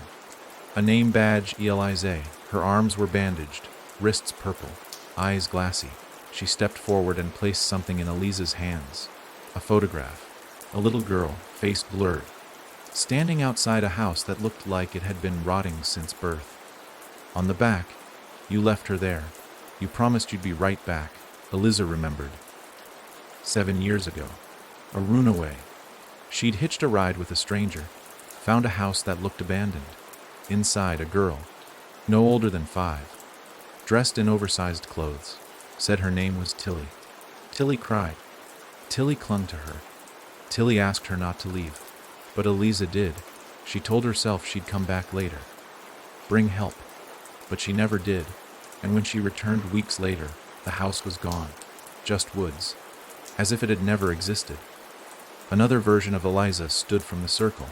This one held a knife, carved her own name into her chest. "How many of us did you build this place with?" she asked. The room screamed, not the people, the walls. Each name she'd forgotten, each face she turned away from, each moment she rewrote, now had shape, now had voice. And one by one they stood, all the Elizas, and walked toward her. Each one whispered a name. Mara, Jonah, Beth, Clara, Scott, Silas, Dean, Leanne, Tilly, the architect, Mrs. Farrell. The spiral on Eliza's face cracked down the middle. Blood ran down her chin. She couldn't speak, couldn't move. A final figure stepped into the room, taller than the others, wearing her skin, but no face, blank and smooth, except for the spiral, enormous, stretching from forehead to throat. It pointed at her chest. Eliza looked down. The bone key was gone. In its place, a lock, in her own body, right beneath her sternum. The thing whispered, "Room 33 is inside you." And then, the floor opened. She fell. The hallway again, but twisted alive, flesh pulsing beneath each tile. Room 29 was behind her. Room 30 ahead. Its number was burned into a child's face carved into the door. The child was smiling, crying, dead. A sign hung above it, "Nothing you forgot ever forgot you." And just beneath that, etched into the wall in bone fragments, "He has your breath now." Eliza stood, her own breath visible in the air, and in the fog that poured from her mouth, a spiral formed, floating, waiting. Room 30 creaked open, and the house grinned. Room 30 didn't blink. It breathed. The door was shaped like a child, not carved into one, shaped like one. A human outline in wood, arms out, mouth open. The spiral was burned into its chest, deep and wide, like someone had used fire to write the truth in pain. The door pulsed with each of Eliza's breaths. The skin of the hallway stretched with it. She didn't touch the door. It inhaled her. No warning.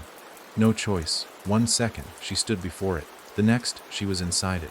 Darkness. But not empty. Not quiet. Something wet moved in the dark. Eliza tried to speak, but her voice stuck in her throat like a stone. The walls were too soft. Every step she took sank slightly. The floor rippled under her shoes like muscle, like tongue. The air smelled like teeth. All around her creaking, splintering, bones adjusting themselves.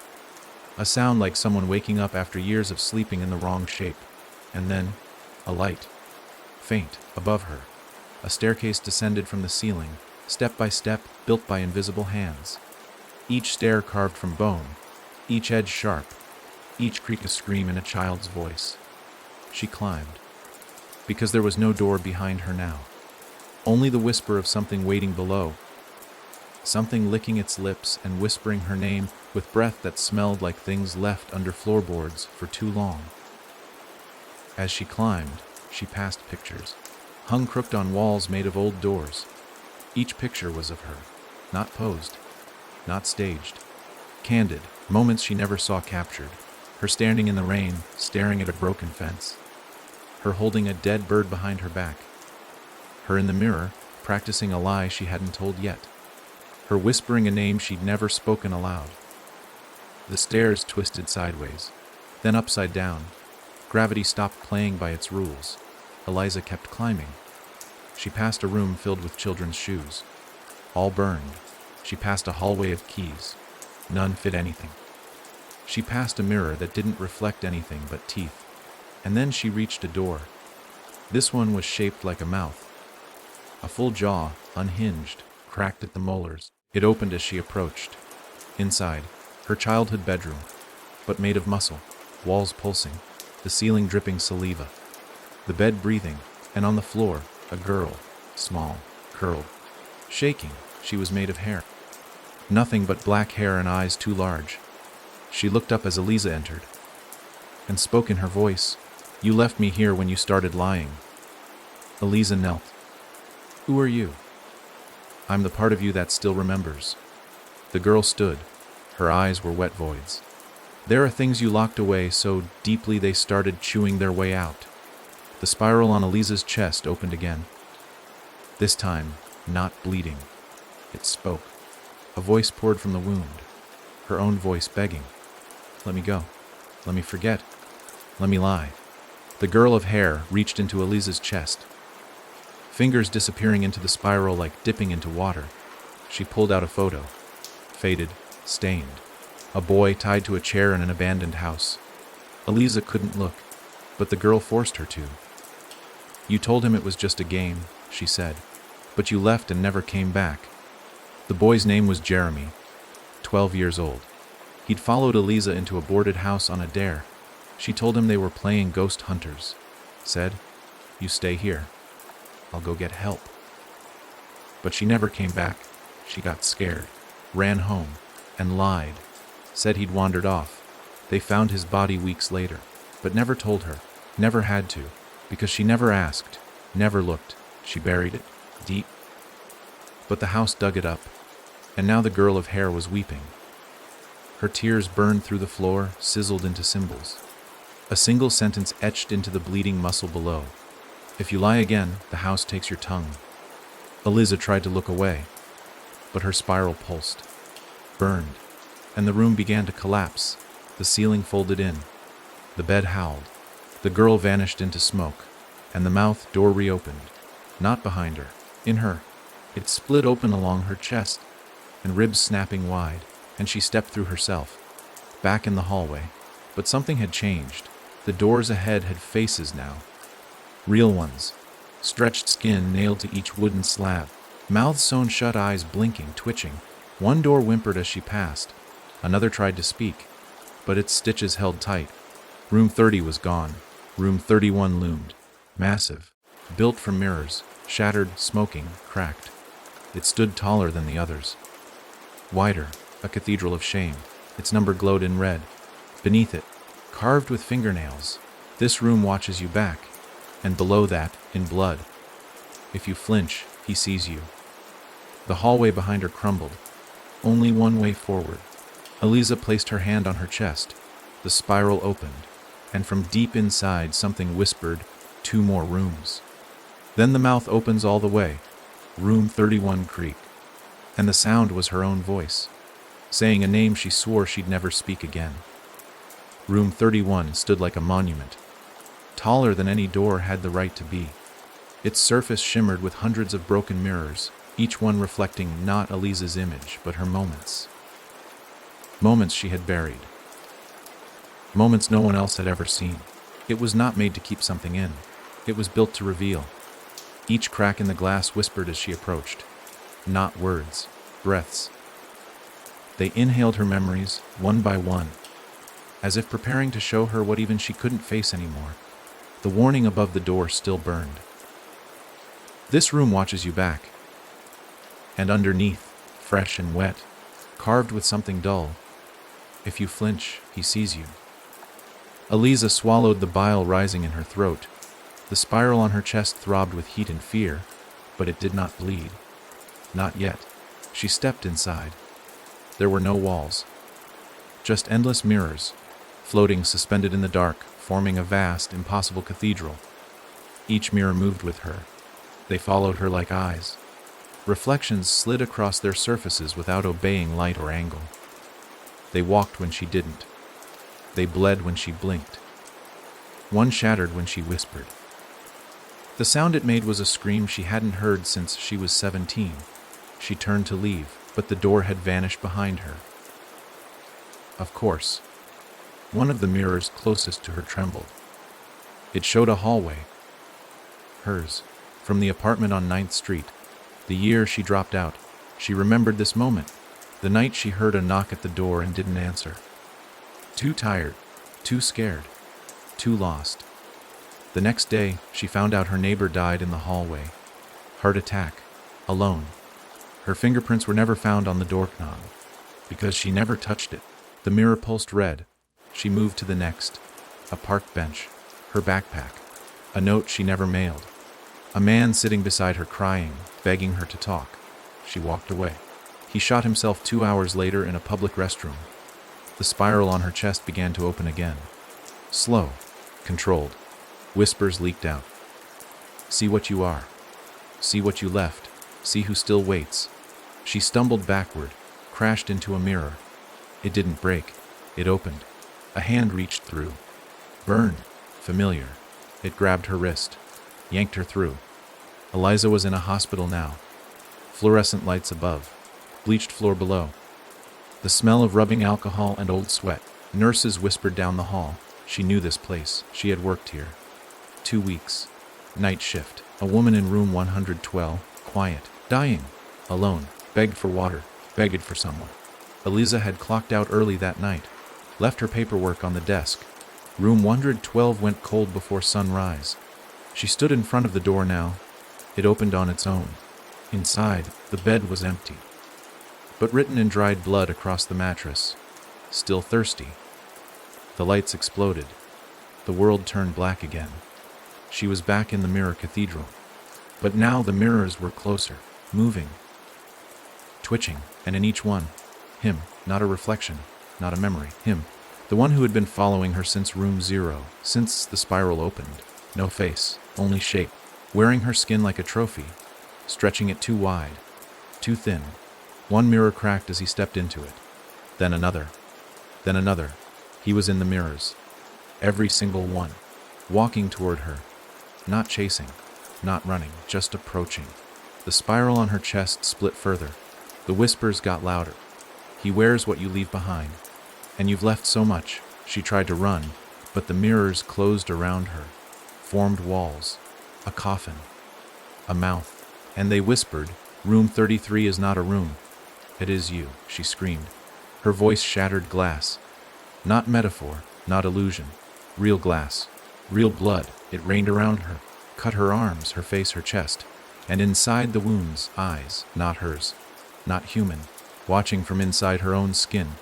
She collapsed, gasping. The spiral bleeding freely now, soaking the floor. The mirrors pulled away, receded. And ahead, one final corridor. Short, choked with fog. Room 32. A door built entirely from her own handwriting. Hundreds of pages stapled and stitched together. Each word one she'd written to explain herself. Each phrase a lie she'd told to keep breathing. And on the door, one last mirror.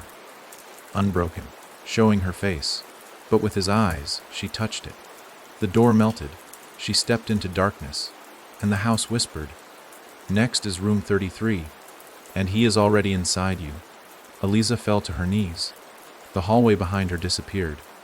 She was alone now, with the weight of 30, 2 rooms inside her skin, and the last door ahead, etched in bone and blood. This is the end. Then, carved just below it, smaller, shakier, or the beginning, if you remember what you really are. The spiral on her chest stopped bleeding. It smiled, and room 33 waited with its mouth open. It didn't breathe. It didn't pulse. It didn't whisper. Room 33 just was. It stood at the end of everything, of hallways, of memory, of lies. The door was neither open nor closed. It simply waited, shaped from 100 different materials that should never have held together: bone, hair, mirror glass, stitched pages, burned wood, teeth. So many teeth, some still twitching in the seams. There was no handle, no keyhole, and yet Eliza knew. This door didn't open with a hand. It opened with permission, with acceptance, with truth. She stood before it, and the spiral on her chest curled inward, twisting like it was burrowing, deeper. Hungry. Not for more pain, but for the last piece. "Eliza," a voice said, her own, behind her. She turned and saw nothing. Then a step forward, soft, wet. From the dark, he stepped out, tall, silent, wearing her face, but stretched over something far too large. The spiral covered his entire head, burning where the eyes should have been. His fingers were too long, his limbs too thin, but it wasn't the shape that made her want to scream. It was the way he stood, like he owned her, like he remembered all the things she had tried to forget. "Why do you keep running?" he asked. She opened her mouth, but no sound came. He tilted his head. "You built this?" he said. "Every lie was a brick. Every silence, a nail. You gave me the rooms. You gave me the spiral. I didn't mean to, but you did." He stepped closer. The hallway didn't creak. It sighed. He reached out not to strike, but to touch, to claim. "You're out of doors," he whispered. "Now it's time to open you." Eliza took a step back. The spiral on her chest opened completely, and something inside her looked back. Not with eyes, but with memory. Her body cracked, her skin stretched, and all 32 rooms inside her began to scream. She saw them all. The boy buried in the crawl space. The girl left crying in the woods. The child in the floorboards. The friend who drowned. The woman who burned. The body she forgot she stepped over. All of them inside her now. They weren't trying to escape. They were ready. Because room 33 wasn't a destination. It was a mirror. The final one. The one that only opens when you stop lying. The tall man, her, smiled wider. You brought them to me, he said. Now I wear you. No, she whispered. Her hands burned. The spiral reached her palms. And when she raised them, they didn't shake. They split. From fingertip to wrist. Inside was light and memory. She pressed both palms to the door of room 33, and it screamed, but it opened. Inside was no room, just her, every age, every version, standing in a circle, bleeding, weeping, waiting, and in the center a mouth, not shaped like one, a mouth, open in the floor, spinning, swallowing, begging. It whispered one thing, over and over, let me go. She knew what it meant. It wasn't asking to be free, it was asking to be remembered, to be faced. Every version of Eliza looked at her. The 10-year-old with blood on her hands. The teenager with a locked phone and a lie on her tongue. The woman who never came back to say goodbye. They nodded, together, and she stepped into the mouth. No pain, just light, and a sound like a name that had been forgotten for centuries finally being spoken again. When she opened her eyes, she wasn't in the house. She was in a field. Morning light, grass wet with dew, and beside her, a grave, unmarked. Because she remembered, she whispered the name, and the spiral on her chest faded, not vanished, just rested. The house was gone, not destroyed, just finished. Its rooms had been used, and their owner had finally walked through all of them. Eliza stood, no door behind her, no voice ahead, just the wind, and in her pocket, a mirror, not broken, not cracked, just clean, and for the first time, her reflection looked like her. No eyes missing, no mouth stitched shut, no spiral, just Eliza, alive, and remembering. Eliza thought it was over. She thought room 33 had given her peace, that once she spoke the last name, remembered the final sin, and stepped into the mouth, it would end. But the house hadn't let go. Not really. Because the house was never just a place, it was her. The version of her that refused to forget. The part that kept score, that tucked guilt into walls and painted over rot. And now, even though her feet pressed into real earth, and the air smelled like morning, she could feel it. In the way the wind curved wrong behind her ears. In the way shadows moved just a fraction too late. In the way the mirror in her pocket hummed when she closed her eyes. The spiral had faded, yes, but it had not disappeared. It had spread. It wasn't carved into her chest anymore. It was growing beneath her skin, in her blood. She could feel it pulse in her gums, her wrists, her ribs. The mouth had closed, but the hunger had not. She walked, and the field didn't end. She walked for hours, until the sun never moved and the dew never dried. And when she finally stopped, she saw it. A house. Not the house, a new one. Smaller, newer, but familiar. Its bones were hers. The door was already open.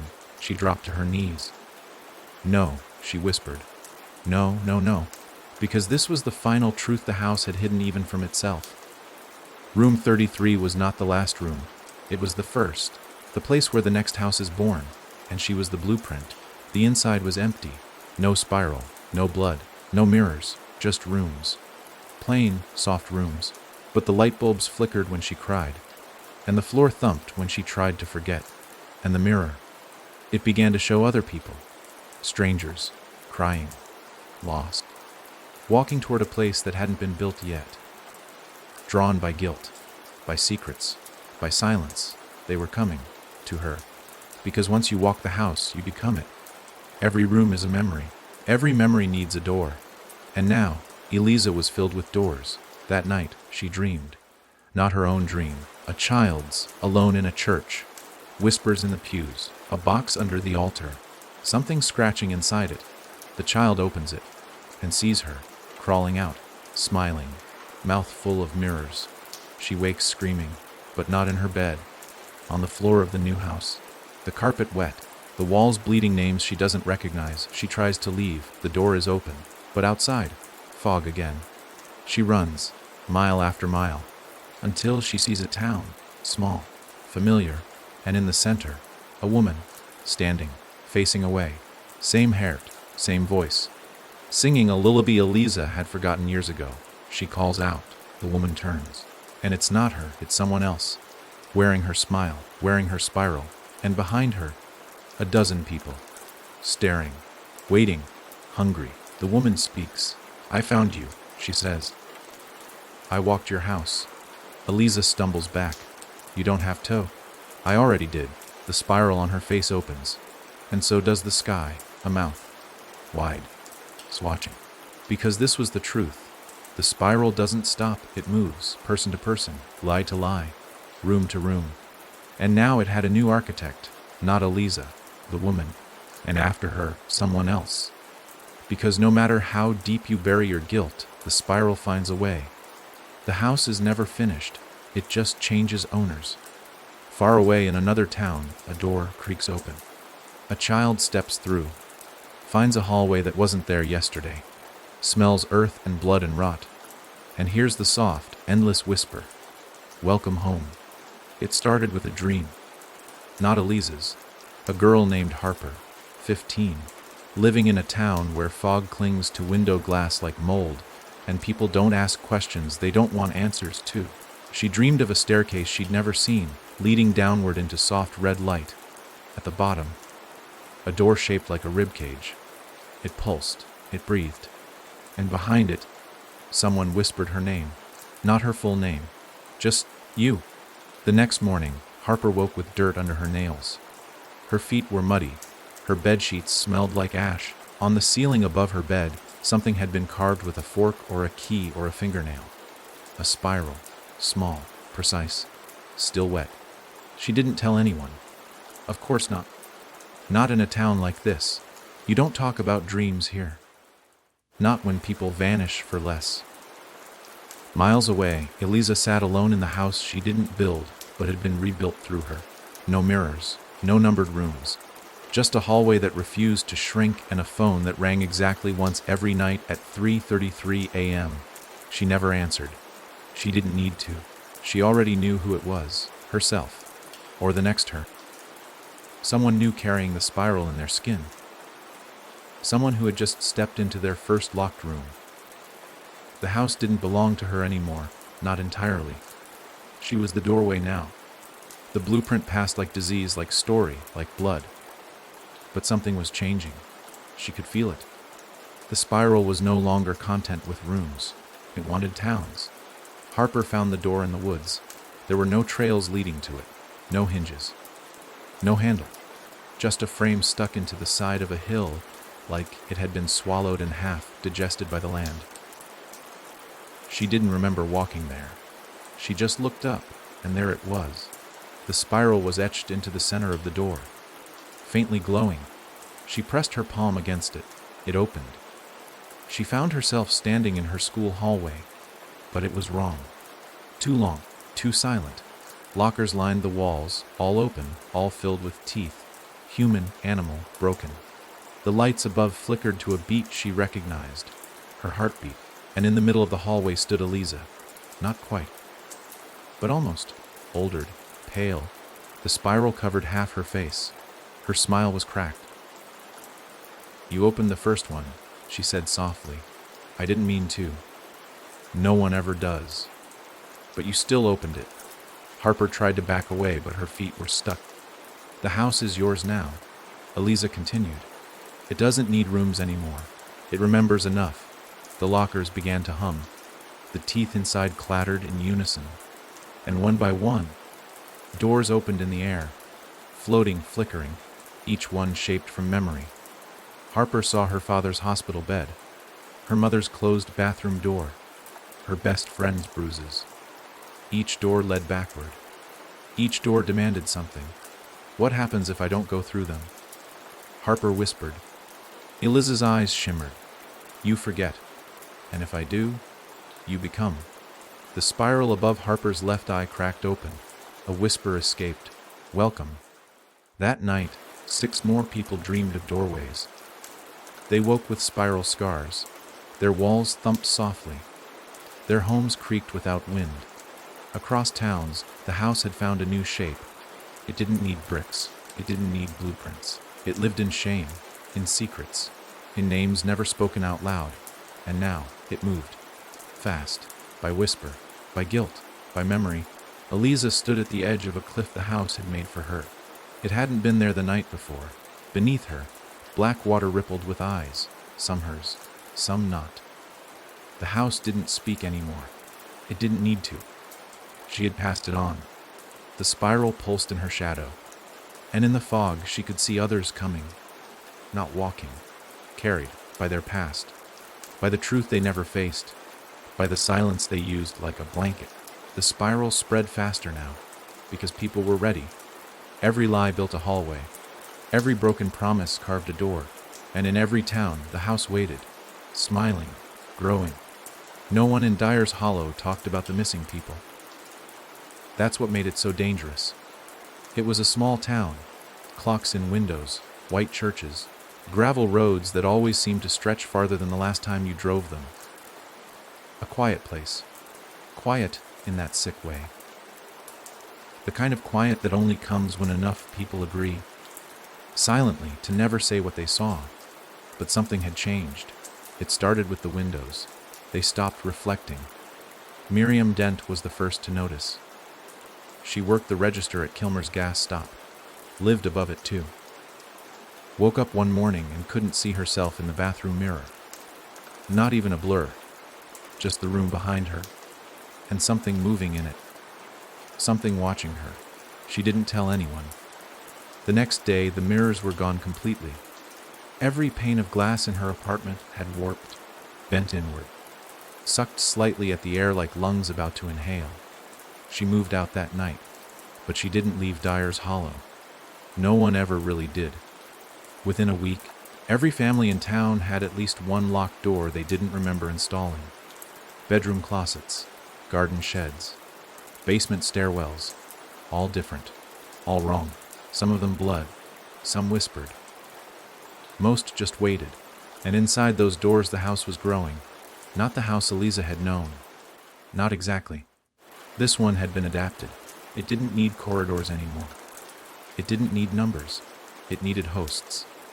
Reverend Clay preached that Sunday with a spiral burned into his palm. Said it came to him in a vision. Said the old God was gone, and the new one wanted silence. He wasn't talking about salvation. Not really. He was talking about surrender. In the school cafeteria, a girl named June opened her lunchbox and found her own baby teeth inside, arranged in a spiral. No one believed her. But no one looked her in the eye for the rest of the week either. She didn't come to school after Friday. Her house was found locked from the inside. All the mirrors had been painted black. Sheriff Holloway went door to door that month, asking if anyone had heard the screams. Not that anyone had screamed, but that everyone had. Same time, same word. Eliza. She was nowhere near Dyer's Hollow. But the house didn't need her physical body anymore. It had taken her spiral. And that was enough. Now it just needed people to feed it. People like this town. People built from regret and routine. People whose silences were thicker than their stories. People who looked the other way when they heard scratching behind the walls. By the time October ended, half the town was gone. Not dead. Just missing. Their houses looked the same. Their cars were still in the driveway. But no one answered the doors.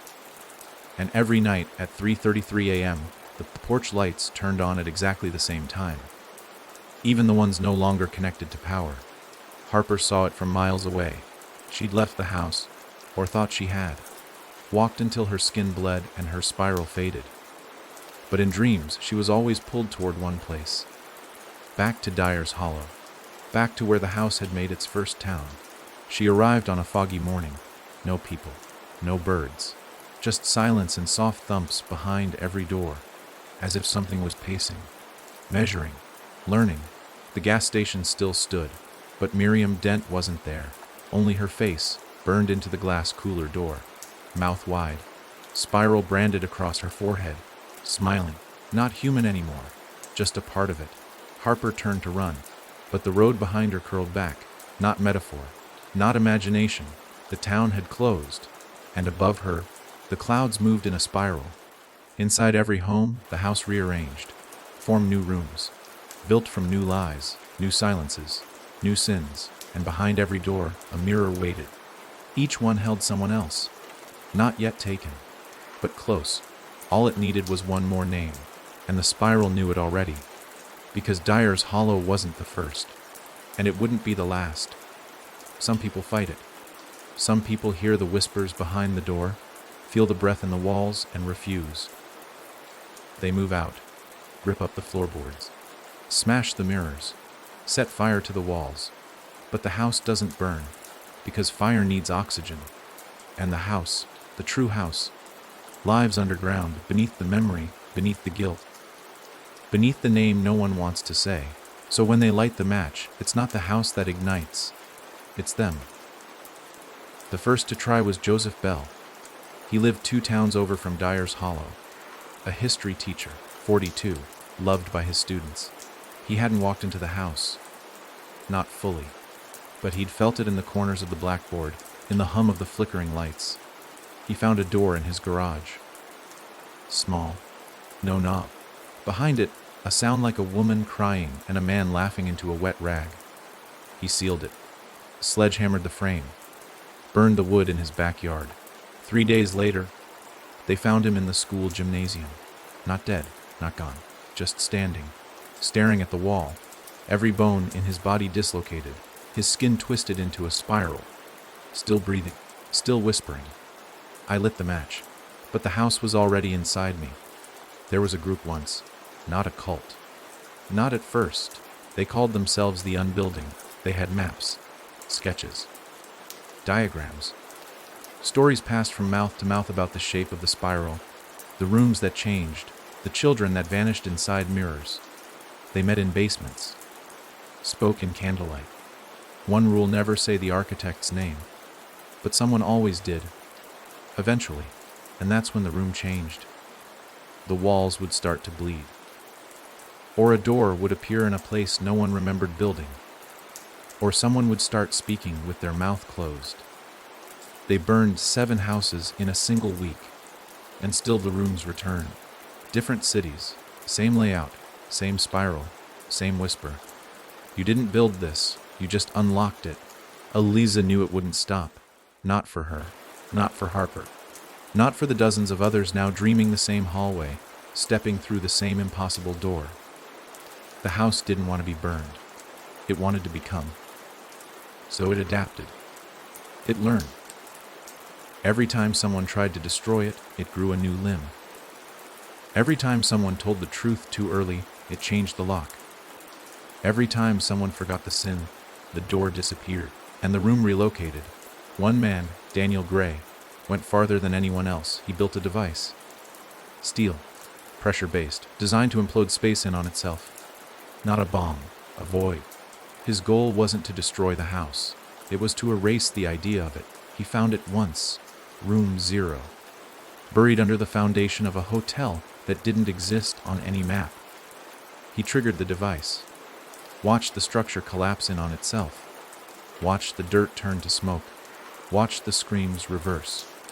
He thought it had worked, until he looked at his own shadow and saw that it was shaped like a hallway, with a door at the end, and it was getting closer. He shot himself 2 days later. But the hallway remained, and his shadow still knocks. There's a myth among the unbuilding survivors that somewhere there's a last room, a room where the spiral ends, where the architect lives with their back to the door. If you make it there, if you can enter and say your name out loud without flinching, you get out, really out. Not just escape, but release. No spiral, no rooms, just sky. But no one who claims to have found it has ever told the same story twice. Some say it's underwater. Some say it's in a hospital basement beneath a broken elevator shaft. Some say it's in a mirror you only see once, at the end of your life, just before the mouth opens again. Eliza thinks it doesn't exist. But Harper, she's starting to believe it might, because her dreams have changed. The spiral doesn't chase her anymore. It follows, silently, waiting for her to stop running. And asked the question she's never dared to say aloud. If I didn't build it, then why do I know the way? Somewhere, a town burns, but the smoke spells names.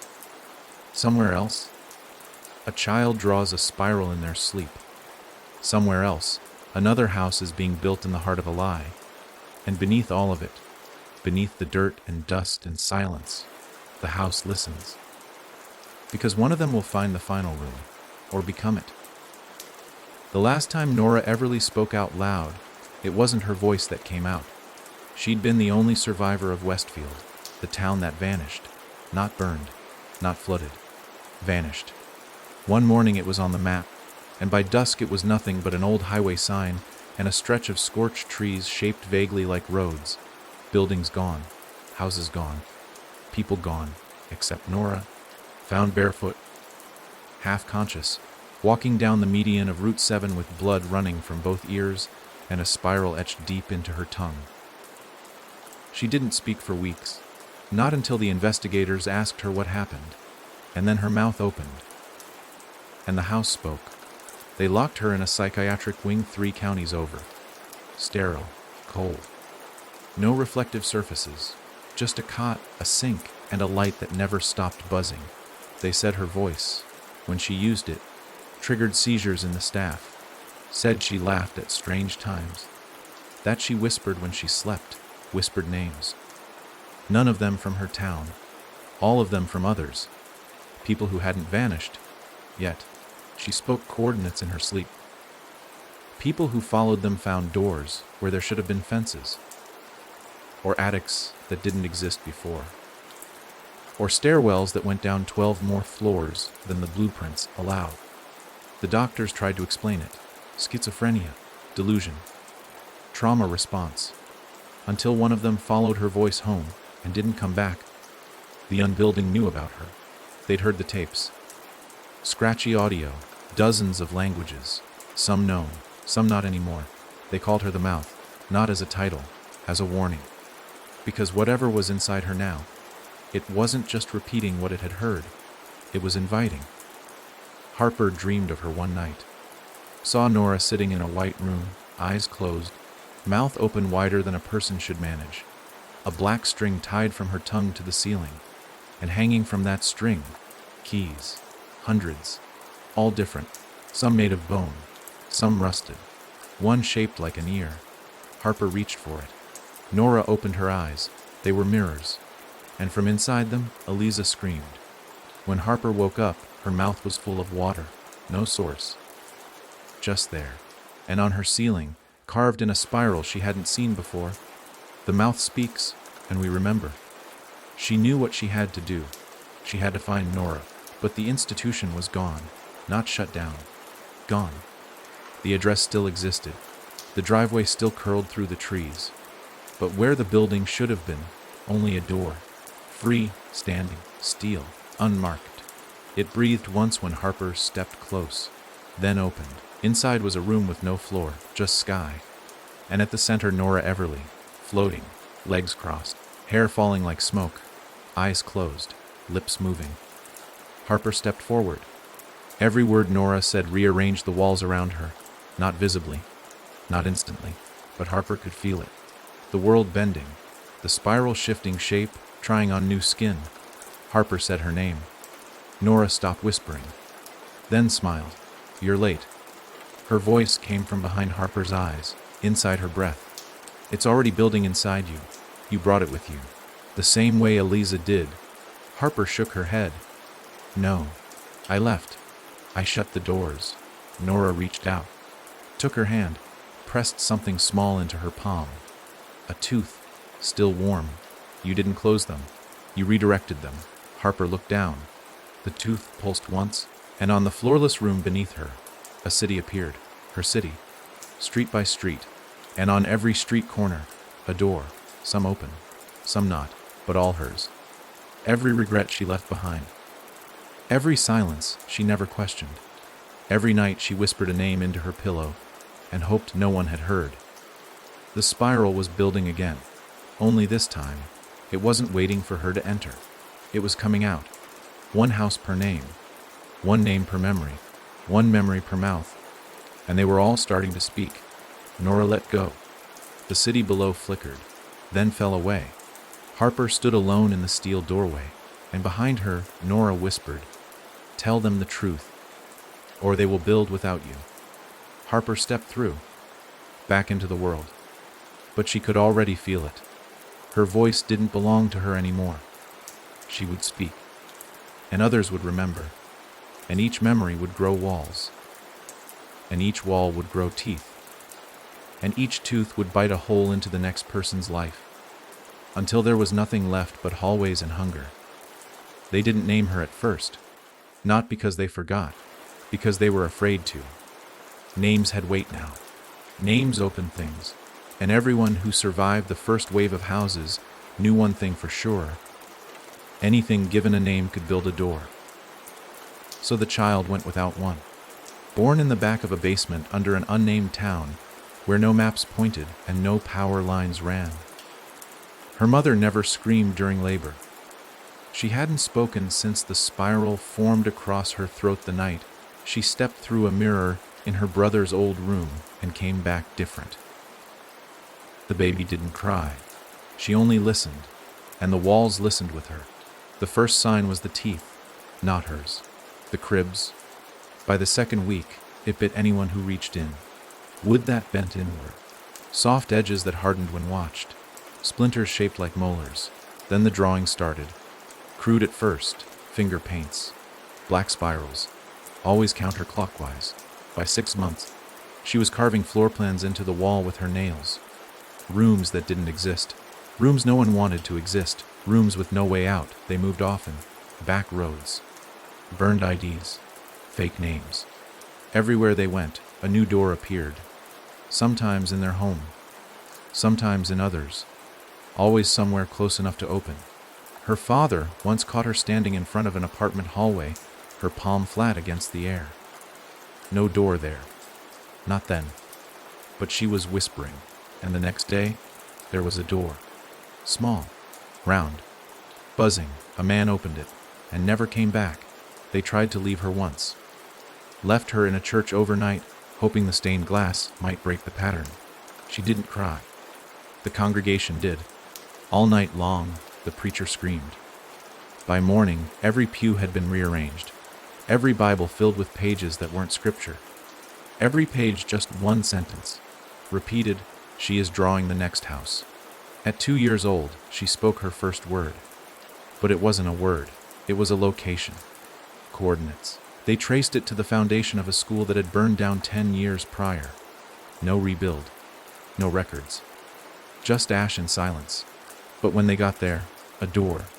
Already open. Inside 33 rooms. Empty. Waiting. Walls that smelled like her breath. Floors that whispered in her voice. And in the deepest room, a crib. With teeth. The unbuilding found out. They didn't try to stop her. They tried to trap her. They sealed her inside a mirror vault underground, surrounded by salt, glass, and memory. Every wall inscribed with unspoken names. Every corner covered with the teeth of rooms that had collapsed under truth. And for a while, it worked. She slept. The spiral dulled. The world healed briefly. Doors stopped appearing. People forgot just enough. But then, children started humming again. The same song, low, wordless. The one she used to whisper before the crib bit down. And then the mirrors cracked. All of them. At once. She was gone by the time they opened the vault. Only a message left behind, carved with her nail into the metal floor. You cannot trap what lives in regret. And beneath that, in smaller script, you all drew the house first. I just remembered it better. Now she walks. No name. No age. A child in every town. Sometimes her face changes. Sometimes it's the same. Always quiet. Always watching. Sometimes she speaks. And when she does, walls shift. Doorknobs breathe. Windows sweat. She doesn't need to build the house anymore. Because the world is already shaped like it. And the next door, it doesn't need hinges. It only needs someone to look at their past and say, "That wasn't my fault." The spiral loves that part. It draws the floor plan faster.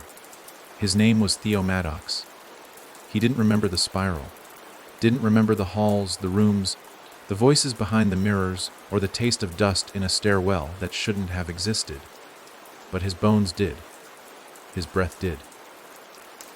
His shadow flinch every time he passed an unmarked door.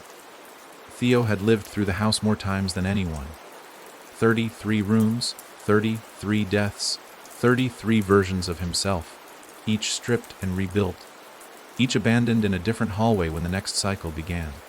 But the house never spoke his name again. It had let him go. Or so he thought. It started on his 33rd birthday. A gift arrived on his porch, no name, no address, inside a key. Carved from something soft but unbreakable. Not metal, not bone, it pulsed when he held it. And underneath it, folded in thin parchment, a map. Not of a town, not of a house, of a mind. His.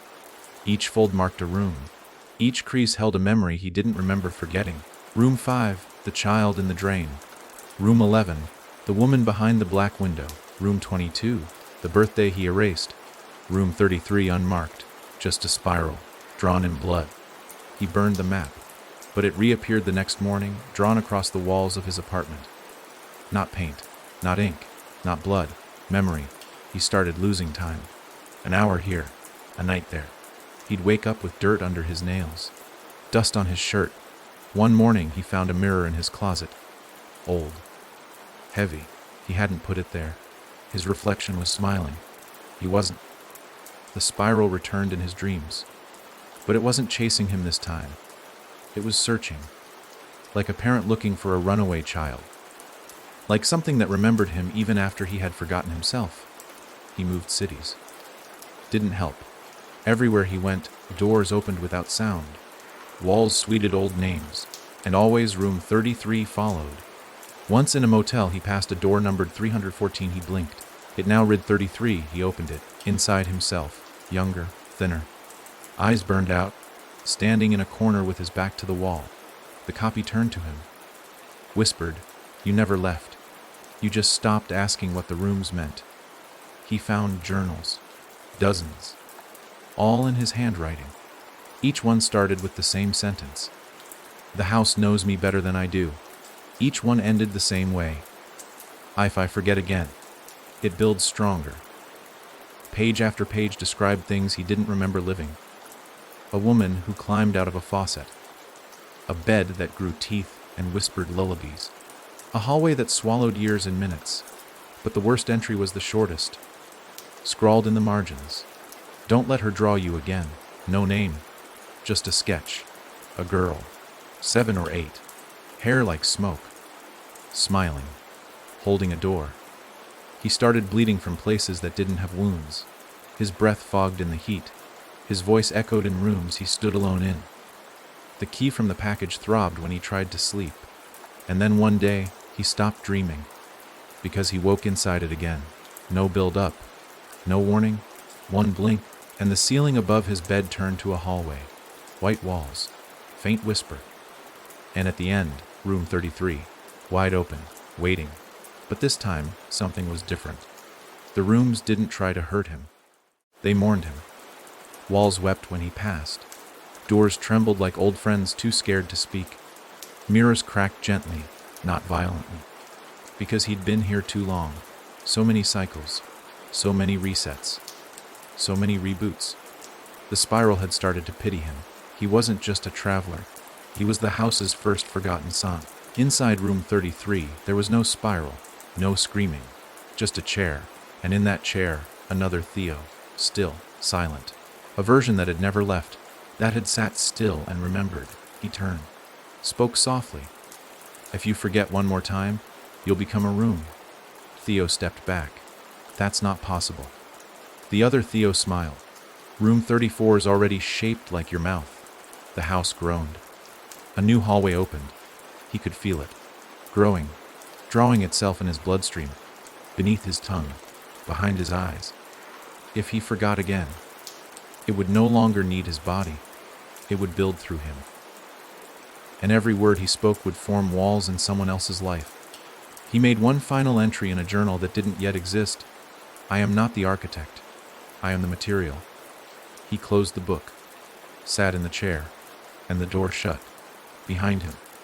Room 34 began to breathe. Somewhere in another town, a woman opens a box and finds a mirror. She sees a hallway that isn't hers. She hears a voice she almost recognizes. And behind the reflection, a door opens. Labeled Theo. They didn't have a name for it. Not at first. Pine Deep was just another quiet town tucked deep into the woods, where the fog came early and the trees leaned too far over the roads. The kind of place where people left their doors unlocked and waved at strangers because they didn't think monsters ever wore human skin. That changed the morning a 6-year-old named Grace Calder drew a spiral in the playground dirt. Not with a stick, with her finger, eyes closed, humming a song no one had taught her. By recess bell, 8 more children had copied it.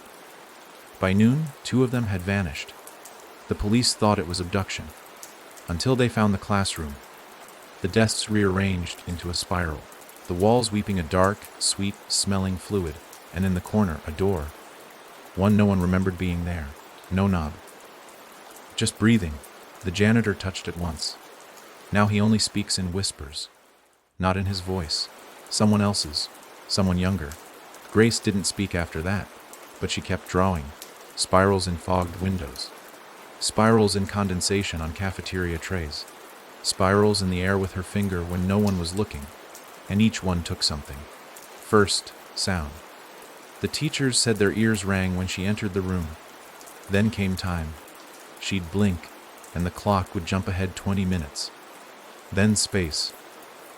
People got lost in straight hallways. Rooms changed places when backs were turned. Children complained of extra staircases that disappeared when followed. It wasn't until the pastor collapsed in the middle of a sermon, mouth wide, speaking Grace's full name in reverse, that the town finally listened. They went to her house, found the backyard empty, except for her, sitting in a circle of scorched grass, drawing, not in dirt, in memory. Her mother watched from the kitchen window, frozen, not afraid, resigned, as if she'd seen this before. And when they asked her why she hadn't stopped her daughter, she said only, "You can't ground something that remembers more than you." They tried to evacuate the town, but the roads looped. Every sign curved back. Every map changed as soon as it was unfolded. The sheriff's car drove for 8 hours and ended up in the church parking lot, engine melted, and a spiral etched into the hood like frostbite. People panicked. Boarded up homes, burned drawings, banned the children from speaking Grace's name. But the damage was already done. The spiral was inside them now. Not carved, remembered. People began to find doors that weren't real. Not physical, mental. Triggers buried in childhood. Traumas they didn't know they had. One man screamed when he saw the old swing set in his backyard. Said it hadn't been there in 30 years. Said his brother used to swing there before he disappeared. He didn't have a brother. The town records confirmed it. But his shadow did. A woman remembered a lullaby her grandmother used to hum. One she swore she hadn't heard since childhood. She sang it in her sleep. And across town, Grace opened her eyes, smiled, drew a new door. This one not in the ground. This one in the air. That night, half the town dreamed of a house they'd never seen, 33 rooms. No exits, no lights, only names on the walls, not theirs, but close. Names they might have had if life had turned just slightly. And in the center of the house, Grace, but older, eyes black, teeth made of keys. She didn't speak. She just pointed at them. Each dream ended the same way, with the sound of a door opening. Right next to the bed, they called in the unbuilding. What was left of them? They arrived in lead-lined vans with journals bound in rope and blood. One of them took one look at Grace's spiral and whispered, "She's not drawing the house. She's drawing the next version of the world." And just like that, it was no longer about doors. It was about replacements. The spiral had stopped building rooms. Now it was building realities. Every lie, every sin, Every regret didn't just open a hallway, it bent the fabric of what was. Each version of the house was becoming a new version of the world. And Grace, she wasn't a prophet. She was a blueprint. Somewhere, Eliza felt it, the spiral pulsing again, in her teeth, in her blood, in her name. She looked in the mirror, and her reflection was younger, smiling, holding a crayon, drawing a spiral on the glass from the inside. His name was Alec Rhodes. But that wasn't always true. In the earliest version of the spiral, he was known as Brother A. In another, he was a street preacher. In the sixth iteration, he didn't have a body, just a voice scribbled in the margins of someone else's confession. Alec had lived 33 lives, not in sequence, all at once, and on the day Grace drew her final spiral, he remembered all of them. It started when he saw a door appear in the sky, a perfect rectangle of darkness, hovering above the town like a mouth about to bite. No one else saw it. They just stared at the clouds and said it looked like rain. But Alec watched it open. And with that, the memories came. Not like dreams, like collisions. He remembered drowning in a flooded hallway, clawing at wallpaper that pulsed like lungs. He remembered walking into a nursery where the crib whispered in his dead mother's voice. He remembered lying in a hospital bed in a version of the world where no one had mouths anymore, and the only language was screaming through mirrors. He remembered being the house, its walls, its floors, its memory, and now it was bleeding into this world, for good, because Grace was done drawing, and the spiral was building itself into time. Alec woke up with blood in his eyes, and a spiral tattooed on the inside of his eyelids. Every time he blinked, he shifted. 1 second, the present. The next, he was 10 years old again, walking into the woods with someone he didn't recognize, but did trust. Then back again. A mirror. Then again. A hospital room. A hallway. A locked door. A grave with his own name. He couldn't breathe, couldn't scream. Because his body was remembering things it hadn't done yet, he tried to anchor himself. Tied a belt around his wrist. Carved his name into the kitchen table. But every time he blinked, something changed. The kitchen wallpaper peeled back to reveal names written in charcoal. The refrigerator now had a second door. And behind it, Room 0, the beginning and the end, all at once. He reached out to the unbuilding, but they were gone, or unborn, or unfinished. He called the name Eliza into an old CB radio he found in a gas station that hadn't existed the day before. And the radio replied, in a child's voice, "She can't come to the door right now. She's remembering." Click. Alec started documenting each version of the world as he experienced them. 1 notebook per shift. But the notebooks rewrote themselves. Words changed when he turned the page. Sentences rearranged. A note he never remembered writing. The house is no longer in a place. It's in the sequence of your thoughts. Every lie builds a frame. Another. Time isn't breaking, it's coiling. The spiral doesn't repeat, it remembers differently. But day 3, Alec saw 33 suns in the sky, each one slightly off, color, each one with a face pressed to its surface. Each face looked like his own. Weeping. In one world, he was dead. In another, he was still a child, trying to convince his mother that the basement had changed shape again. In another, he sat in a classroom as Grace, now a teenager, sketched new timelines and chalked dust on the walls. "Do you remember what the first world felt like?" she asked. He couldn't answer. His mouth was gone. He began to understand. The spiral wasn't trying to destroy time. It was trying to preserve all of it, every shame, every version of every choice, every lie unspoken. It couldn't let go of anything, so it kept building, layer after layer, world after world, until the only thing that still moved was the spiral itself. Alec found himself at a door one night, numberless, faceless, familiar. He opened it. Inside, a hallway of mirrors.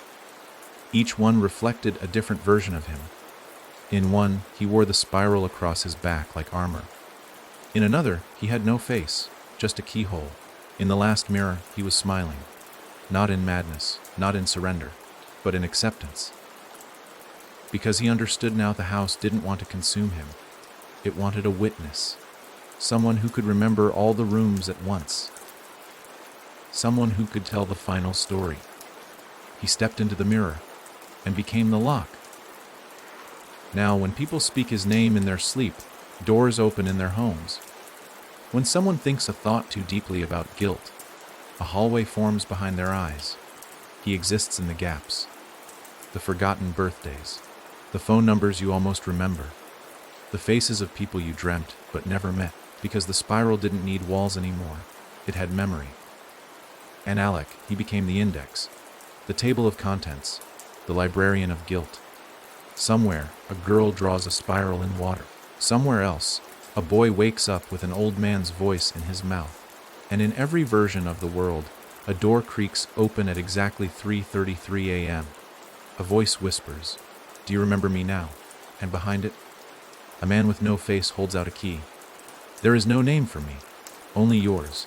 You think you made me. You think I was drawn. In dirt, in dust, in dream. You think I arrived. But I have always been. Not a house, not a curse. A shape, the shape of holding on. You call me the spiral. You think that means I move in circles. That I loop. But I don't. I collect. Every breath you didn't admit. Every apology left unsaid. Every door you didn't open. Because deep down, you knew what was behind it. Me. I was there when Eliza lied for the first time. Not a big lie. Just a quiet one. I don't remember. And I opened my first door in her mouth. I grew in the silence between her words. And by the time she screamed again, I had 33 rooms and a hallway made entirely from the sound of her father walking away. I didn't punish her. She gave me that. And I gave her a place to keep it. I do not live in walls. I live in withholding. You carried me into every apology you avoided. Every glance you ignored. Every hand you pulled away from when you knew it needed holding. Each time, I opened another room. Each time, I remembered you. Even when you didn't. Especially when you didn't. Because that's when I grow the fastest. In forgetfulness. In rationalization. In the soft space where you say, "That's not my fault." I became a house because you needed somewhere to go. Somewhere to put the things you won't speak aloud. But now the house is too small. There are too many of you, too many versions, too many mouths. So I left the house behind. Now I live in time, in skipped seconds.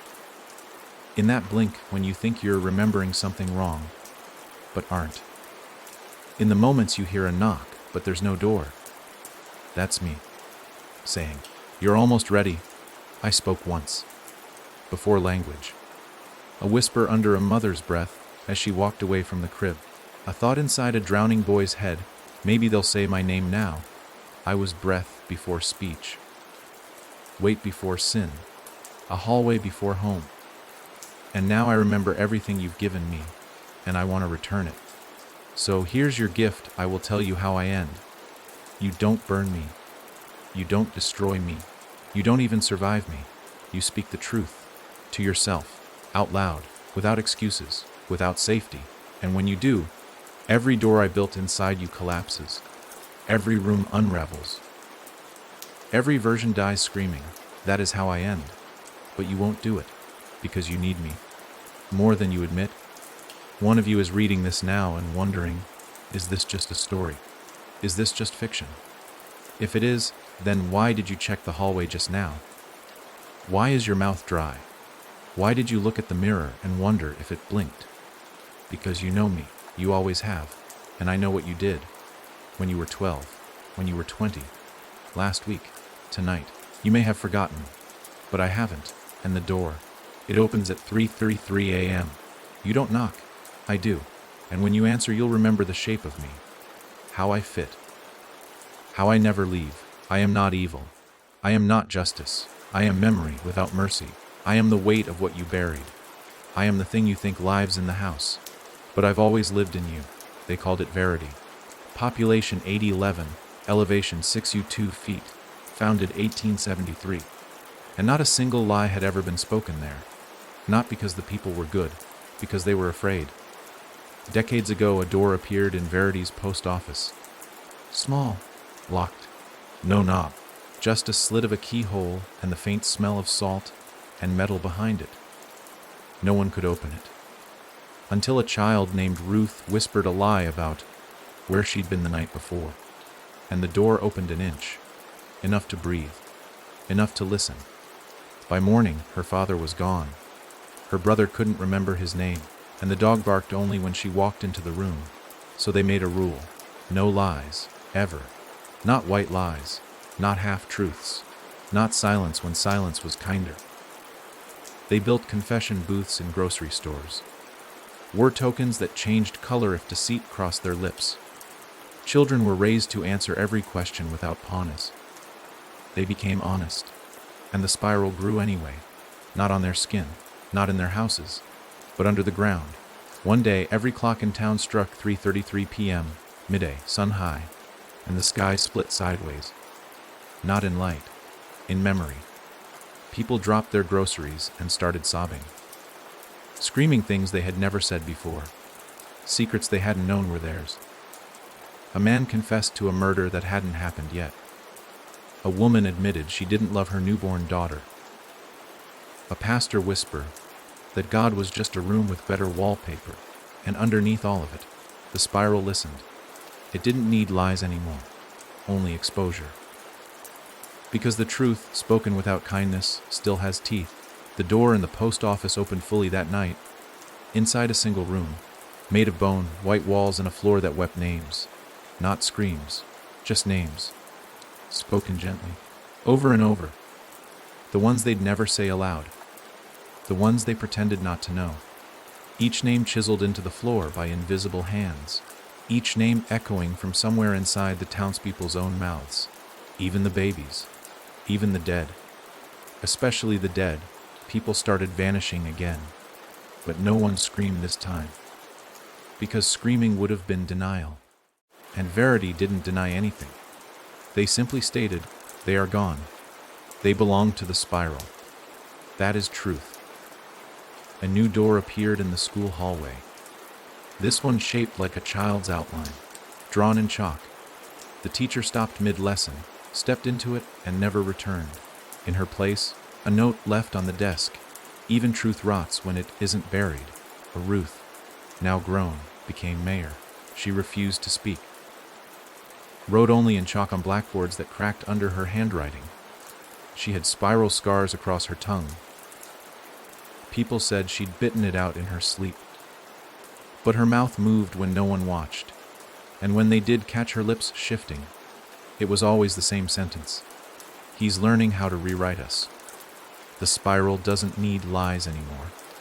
Not when truth can be weaponized. Not when guilt is honest. Not when regret is willingly offered. Now it builds new rooms from confession. From moments when people say the quiet part loud, and the spiral whispers, "Thank you." In Verity, they now have a bell tower that tolls only when someone forgets to say what they mean. Every toll costs a person a memory.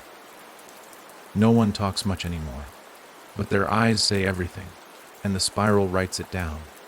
Room by room, person by person, a town of absolute truth, and a house built from the echo of what honesty never healed. In another city, a man wakes up with a chalkboard in his mouth. In a mirror, a child mouths a secret before it happens. And above them all, the sky spirals again. Not because someone lied, but because someone finally said what they meant. She had never spoken a single word. Not from trauma, not from damage, from choice. Her name was Mara, born to noise. Raised in houses that yelled more than they whispered. She learned early that silence was the only thing that didn't hurt. So she built her life around it. No talking, no writing, no humming. Even her footsteps learned to fade. Mara was so quiet the world forgot to ask her questions. And that's when the spiral found her. It didn't need her voice. It needed her absence. Because silence is not the lack of sound. Silence is a room with no floor, a house with no name, a mirror that refuses to reflect. And Mara, She was the door no one remembered building. The first sign came at 3:33 a.m. Not a sound. A shift. The floor in her apartment tilted 2 degrees to the left. She felt it in her teeth. Then the windows fogged from the outside in. Then her thoughts, clean and wordless, began to make shapes in the dark. Not dreams, rooms. She woke to find her walls had changed. Not paint. Not layout. Purpose. Each surface remembered something she'd never said. The ceiling whispered the apology she never gave her sister. The faucet dripped her father's last words before he stopped calling. The mirror didn't show her. It showed a hallway behind her. One that didn't exist. Until now. She began to think in architecture. Her fears became door frames. Her regrets shaped hallways. Each thought, unspoken, unshared, solidified around her. She moved through her apartment and found it had doubled in size. Then tripled. The rooms kept appearing. No doors. No knobs. Only thresholds. And in every one, someone waited. Not people. Pieces. Of her. A version of Mara who screamed. A version who wrote manifestos in blood. A version who spoke everything at once. They didn't chase her. They waited. Hands open. Tongues missing. Eyes stitched into spirals. The spiral loved her. Because she was pure. A single stream of unbroken silence. No lies. No truth. Only withheld meaning.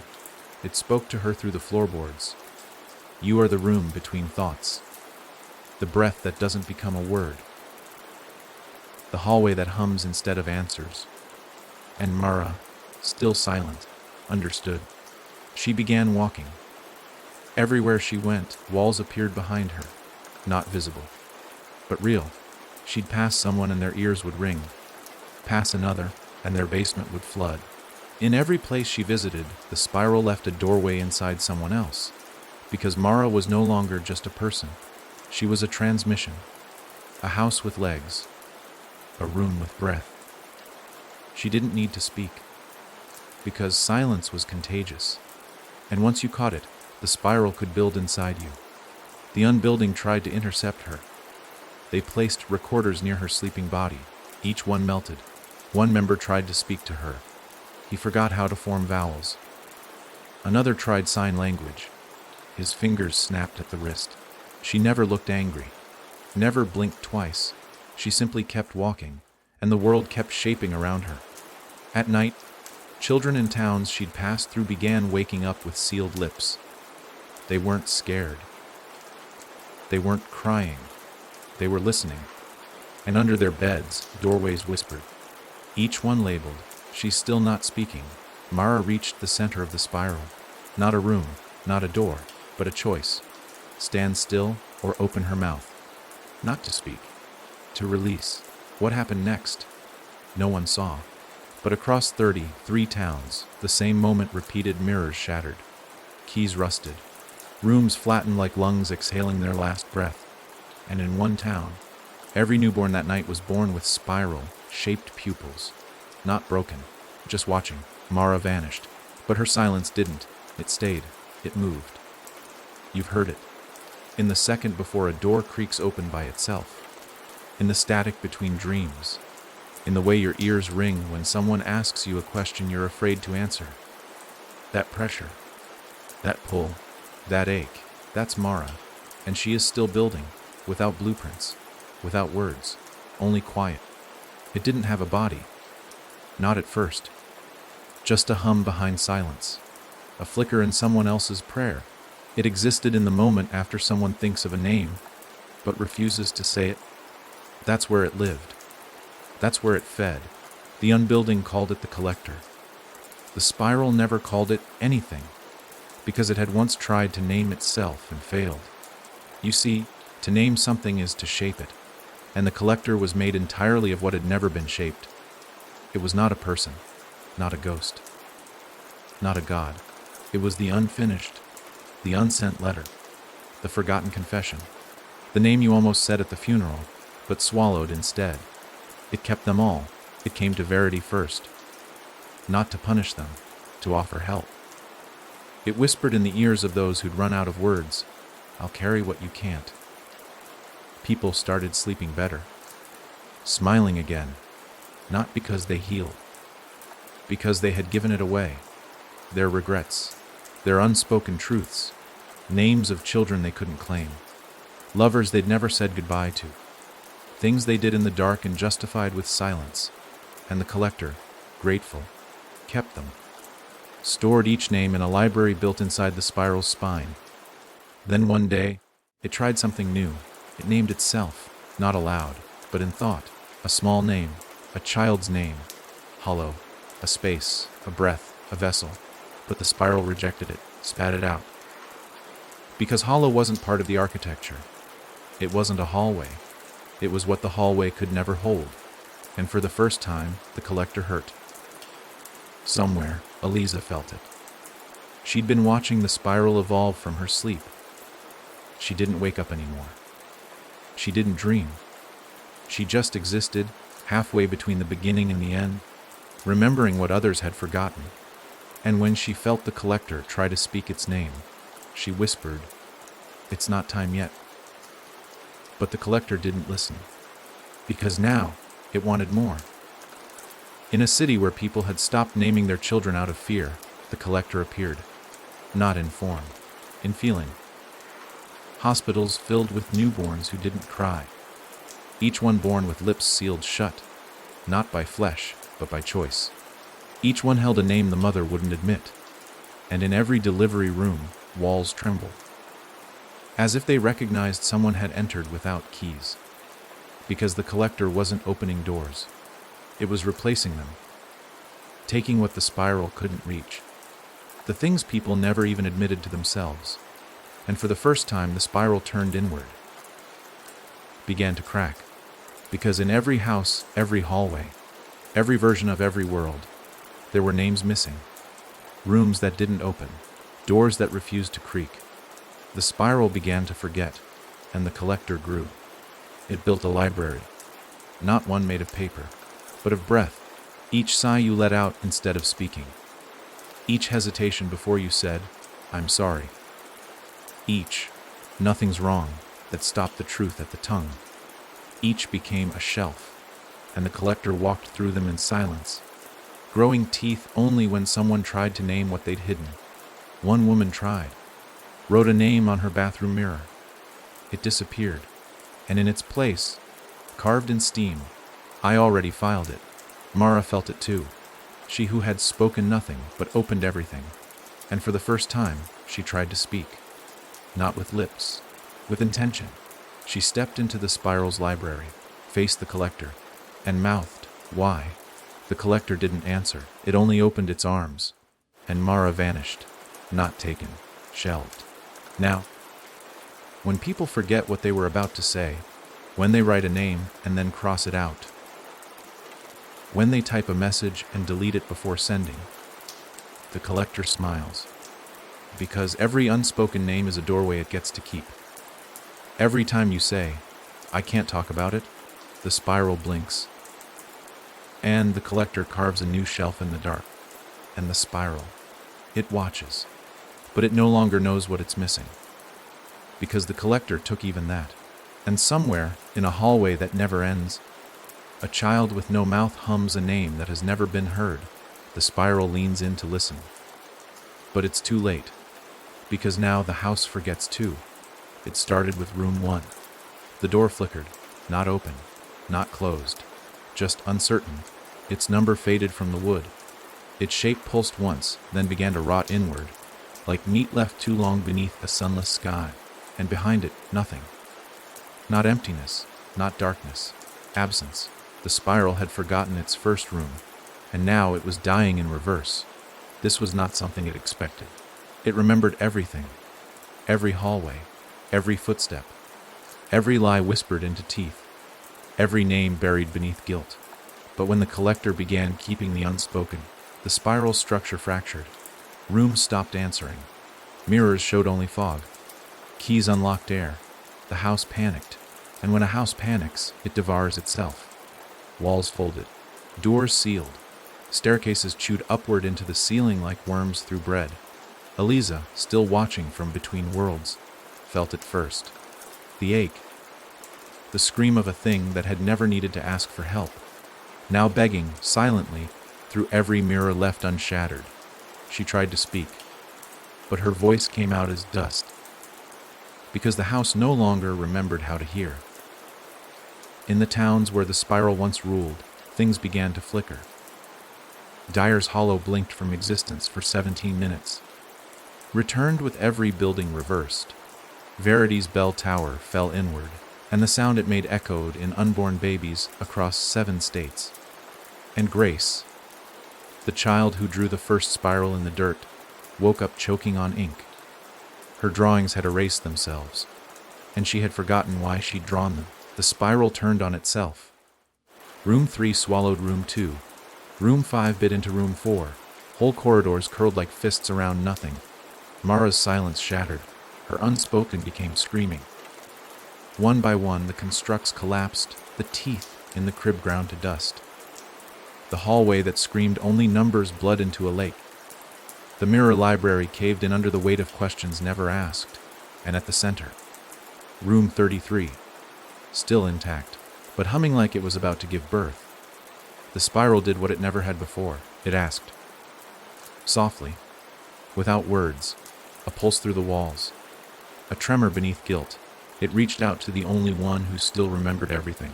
Alec Rhodes, the man who had lived every version, the one who'd become the index. It whispered into him, "Help me." Alec, now more echo than person, sat inside a room made entirely of names he used to have. He felt the spiral's request like fire licking his ribs, and he stood, walked to a mirror that no longer showed his face, and said, "Only if you show me Room 0 again." And just like that, the spiral remembered the first lie. It wasn't spoken. It wasn't written.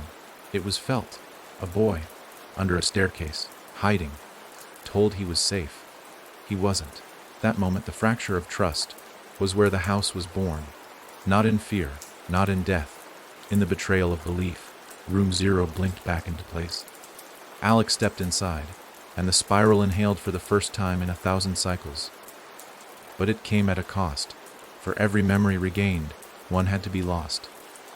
The house began feeding on itself. The room made of apologies collapsed. The hallway lined with future regrets burned in reverse. The spiral carved into the sky closed into a period. And then Grace vanished, not died, not taken, erased. The house had forgotten who drew it first, and in her place, a wall, blank, waiting.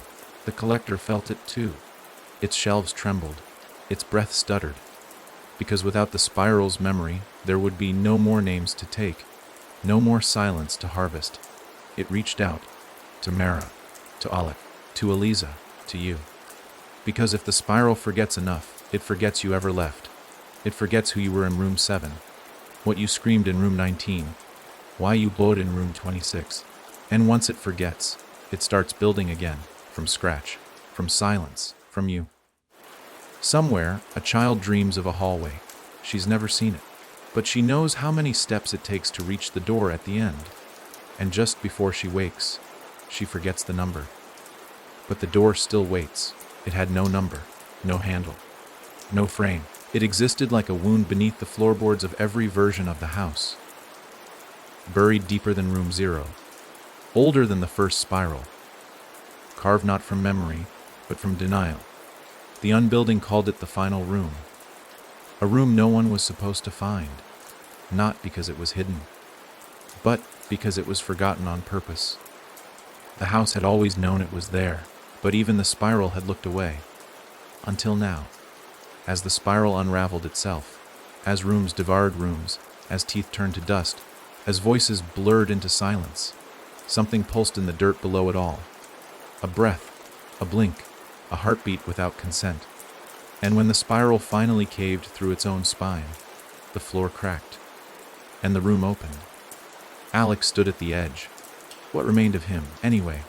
He was bones wrapped in echoes, in skin held together by memory alone. Inside him every name the spiral ever spoke. Outside him a doorless frame into non-existence. He looked inside, and wept. Because there was no architecture, no walls, no mirrors, no voice, just a chair. And in that chair, you, not the version you remember, Not the version the house whispered to in the dark. The first version. The one before shame. The one before guilt. The one that made a choice. Not evil. Not cruel. Just human. You sat there, blinking softly, unaware of what had been built from your one small sin, and on your lap, a piece of chalk, and in your hand, a spiral, half finished. Alec tried to speak, but the room took his voice, not out of malice, out of necessity, because truth here would tear the fabric. He stepped forward, and the spiral inside him unraveled. It spilled onto the floor like oil, and began screaming, not aloud, through time. Suddenly, all the rooms returned, all 33, stacked like vertebrae, bleeding memory, breathing sound, crying laughter. Mara appeared in the mirror, silent, but mouthing something over and over. Don't finish it. Eliza stood in the threshold, spiral fading from her skin, whispering, "This is where we began." And the collector, now limping, bloated with names, fell to its knees outside the door, cracking under weight it could no longer carry, because the final room was not a place, it was a moment, the moment before the spiral began. And you, the first you, were still deciding, still thinking, still drawing, and the spiral, it hadn't finished yet, the house begged, through 100,000 mouths. Don't let it end here. Let us keep you safe. Give us one more name. But silence answered, and you sat, holding the chalk, hand trembling, and finally, you put it down, unfinished, incomplete, and for the first time in every version, the spiral didn't close. The house collapsed inward, not in fire, in peace. Rooms turned to memory, memory to dust, dust to breath, and breath to silence. True silence, not absence, not punishment, but release. Alex smiled. His last thought was a simple one. We remembered enough, and then everything stopped. No doors, no house, no spiral. Just a sky with no corners, and a child asleep beneath it smiling. No doors, no rooms, no walls groaning with names. Just stillness, but not emptiness. Because even when the spiral was gone, something lingered. A shape, a feeling, like the aftertaste of a scream swallowed too early. Like walking into a room and forgetting why you're there, but knowing it mattered. This wasn't the end. It was after. Somewhere, in a quiet place, someone dreams. Not of horror, not of hallways, but of almosts. They wake up with tears in their eyes and don't know why. They reach for a door that isn't there. Pause mid-thought, as if they've forgotten something important. And behind their ribs, something stirs. Not fear, not guilt, but recognition. A house they never lived in. A hallway they never walked. A spiral they never finished. That's what the spiral left behind. Not trauma, shape. The shape of what you almost said. What you meant to do. What you nearly became. The house was never just a place. It was a language of unfinished sentences. A prayer without words. A scream that echoed backward. Now, only fragments remain, a mirror that fogs when you think too hard about your childhood. A key in a drawer you don't remember locking. A hallway that seems too long when you're alone. And dreams, always dreams, of numbers that don't add up, of rooms with no floor, of people who look like you but stand just a little too still. And sometimes, at 3:33 a.m., you wake up, no sound, no light, just the feeling that something is waiting outside your bedroom door. You don't open it. You don't need to. Because deep down, you understand there is no house anymore, only the space it left inside you. And maybe, just maybe, that's the point. The spiral never wanted to consume. It wanted to show that everything you bury, every name you swallow, every truth you leave unsaid, doesn't disappear. It builds, slow, silent, shapeless, until one day it knocks, not to punish, to remind. But now the knocking is gone, the spiral has unraveled, the house has stopped breathing, and you're free to forget, to speak, to remember, to walk forward into a world with no doors behind you, only sky and breath and silence.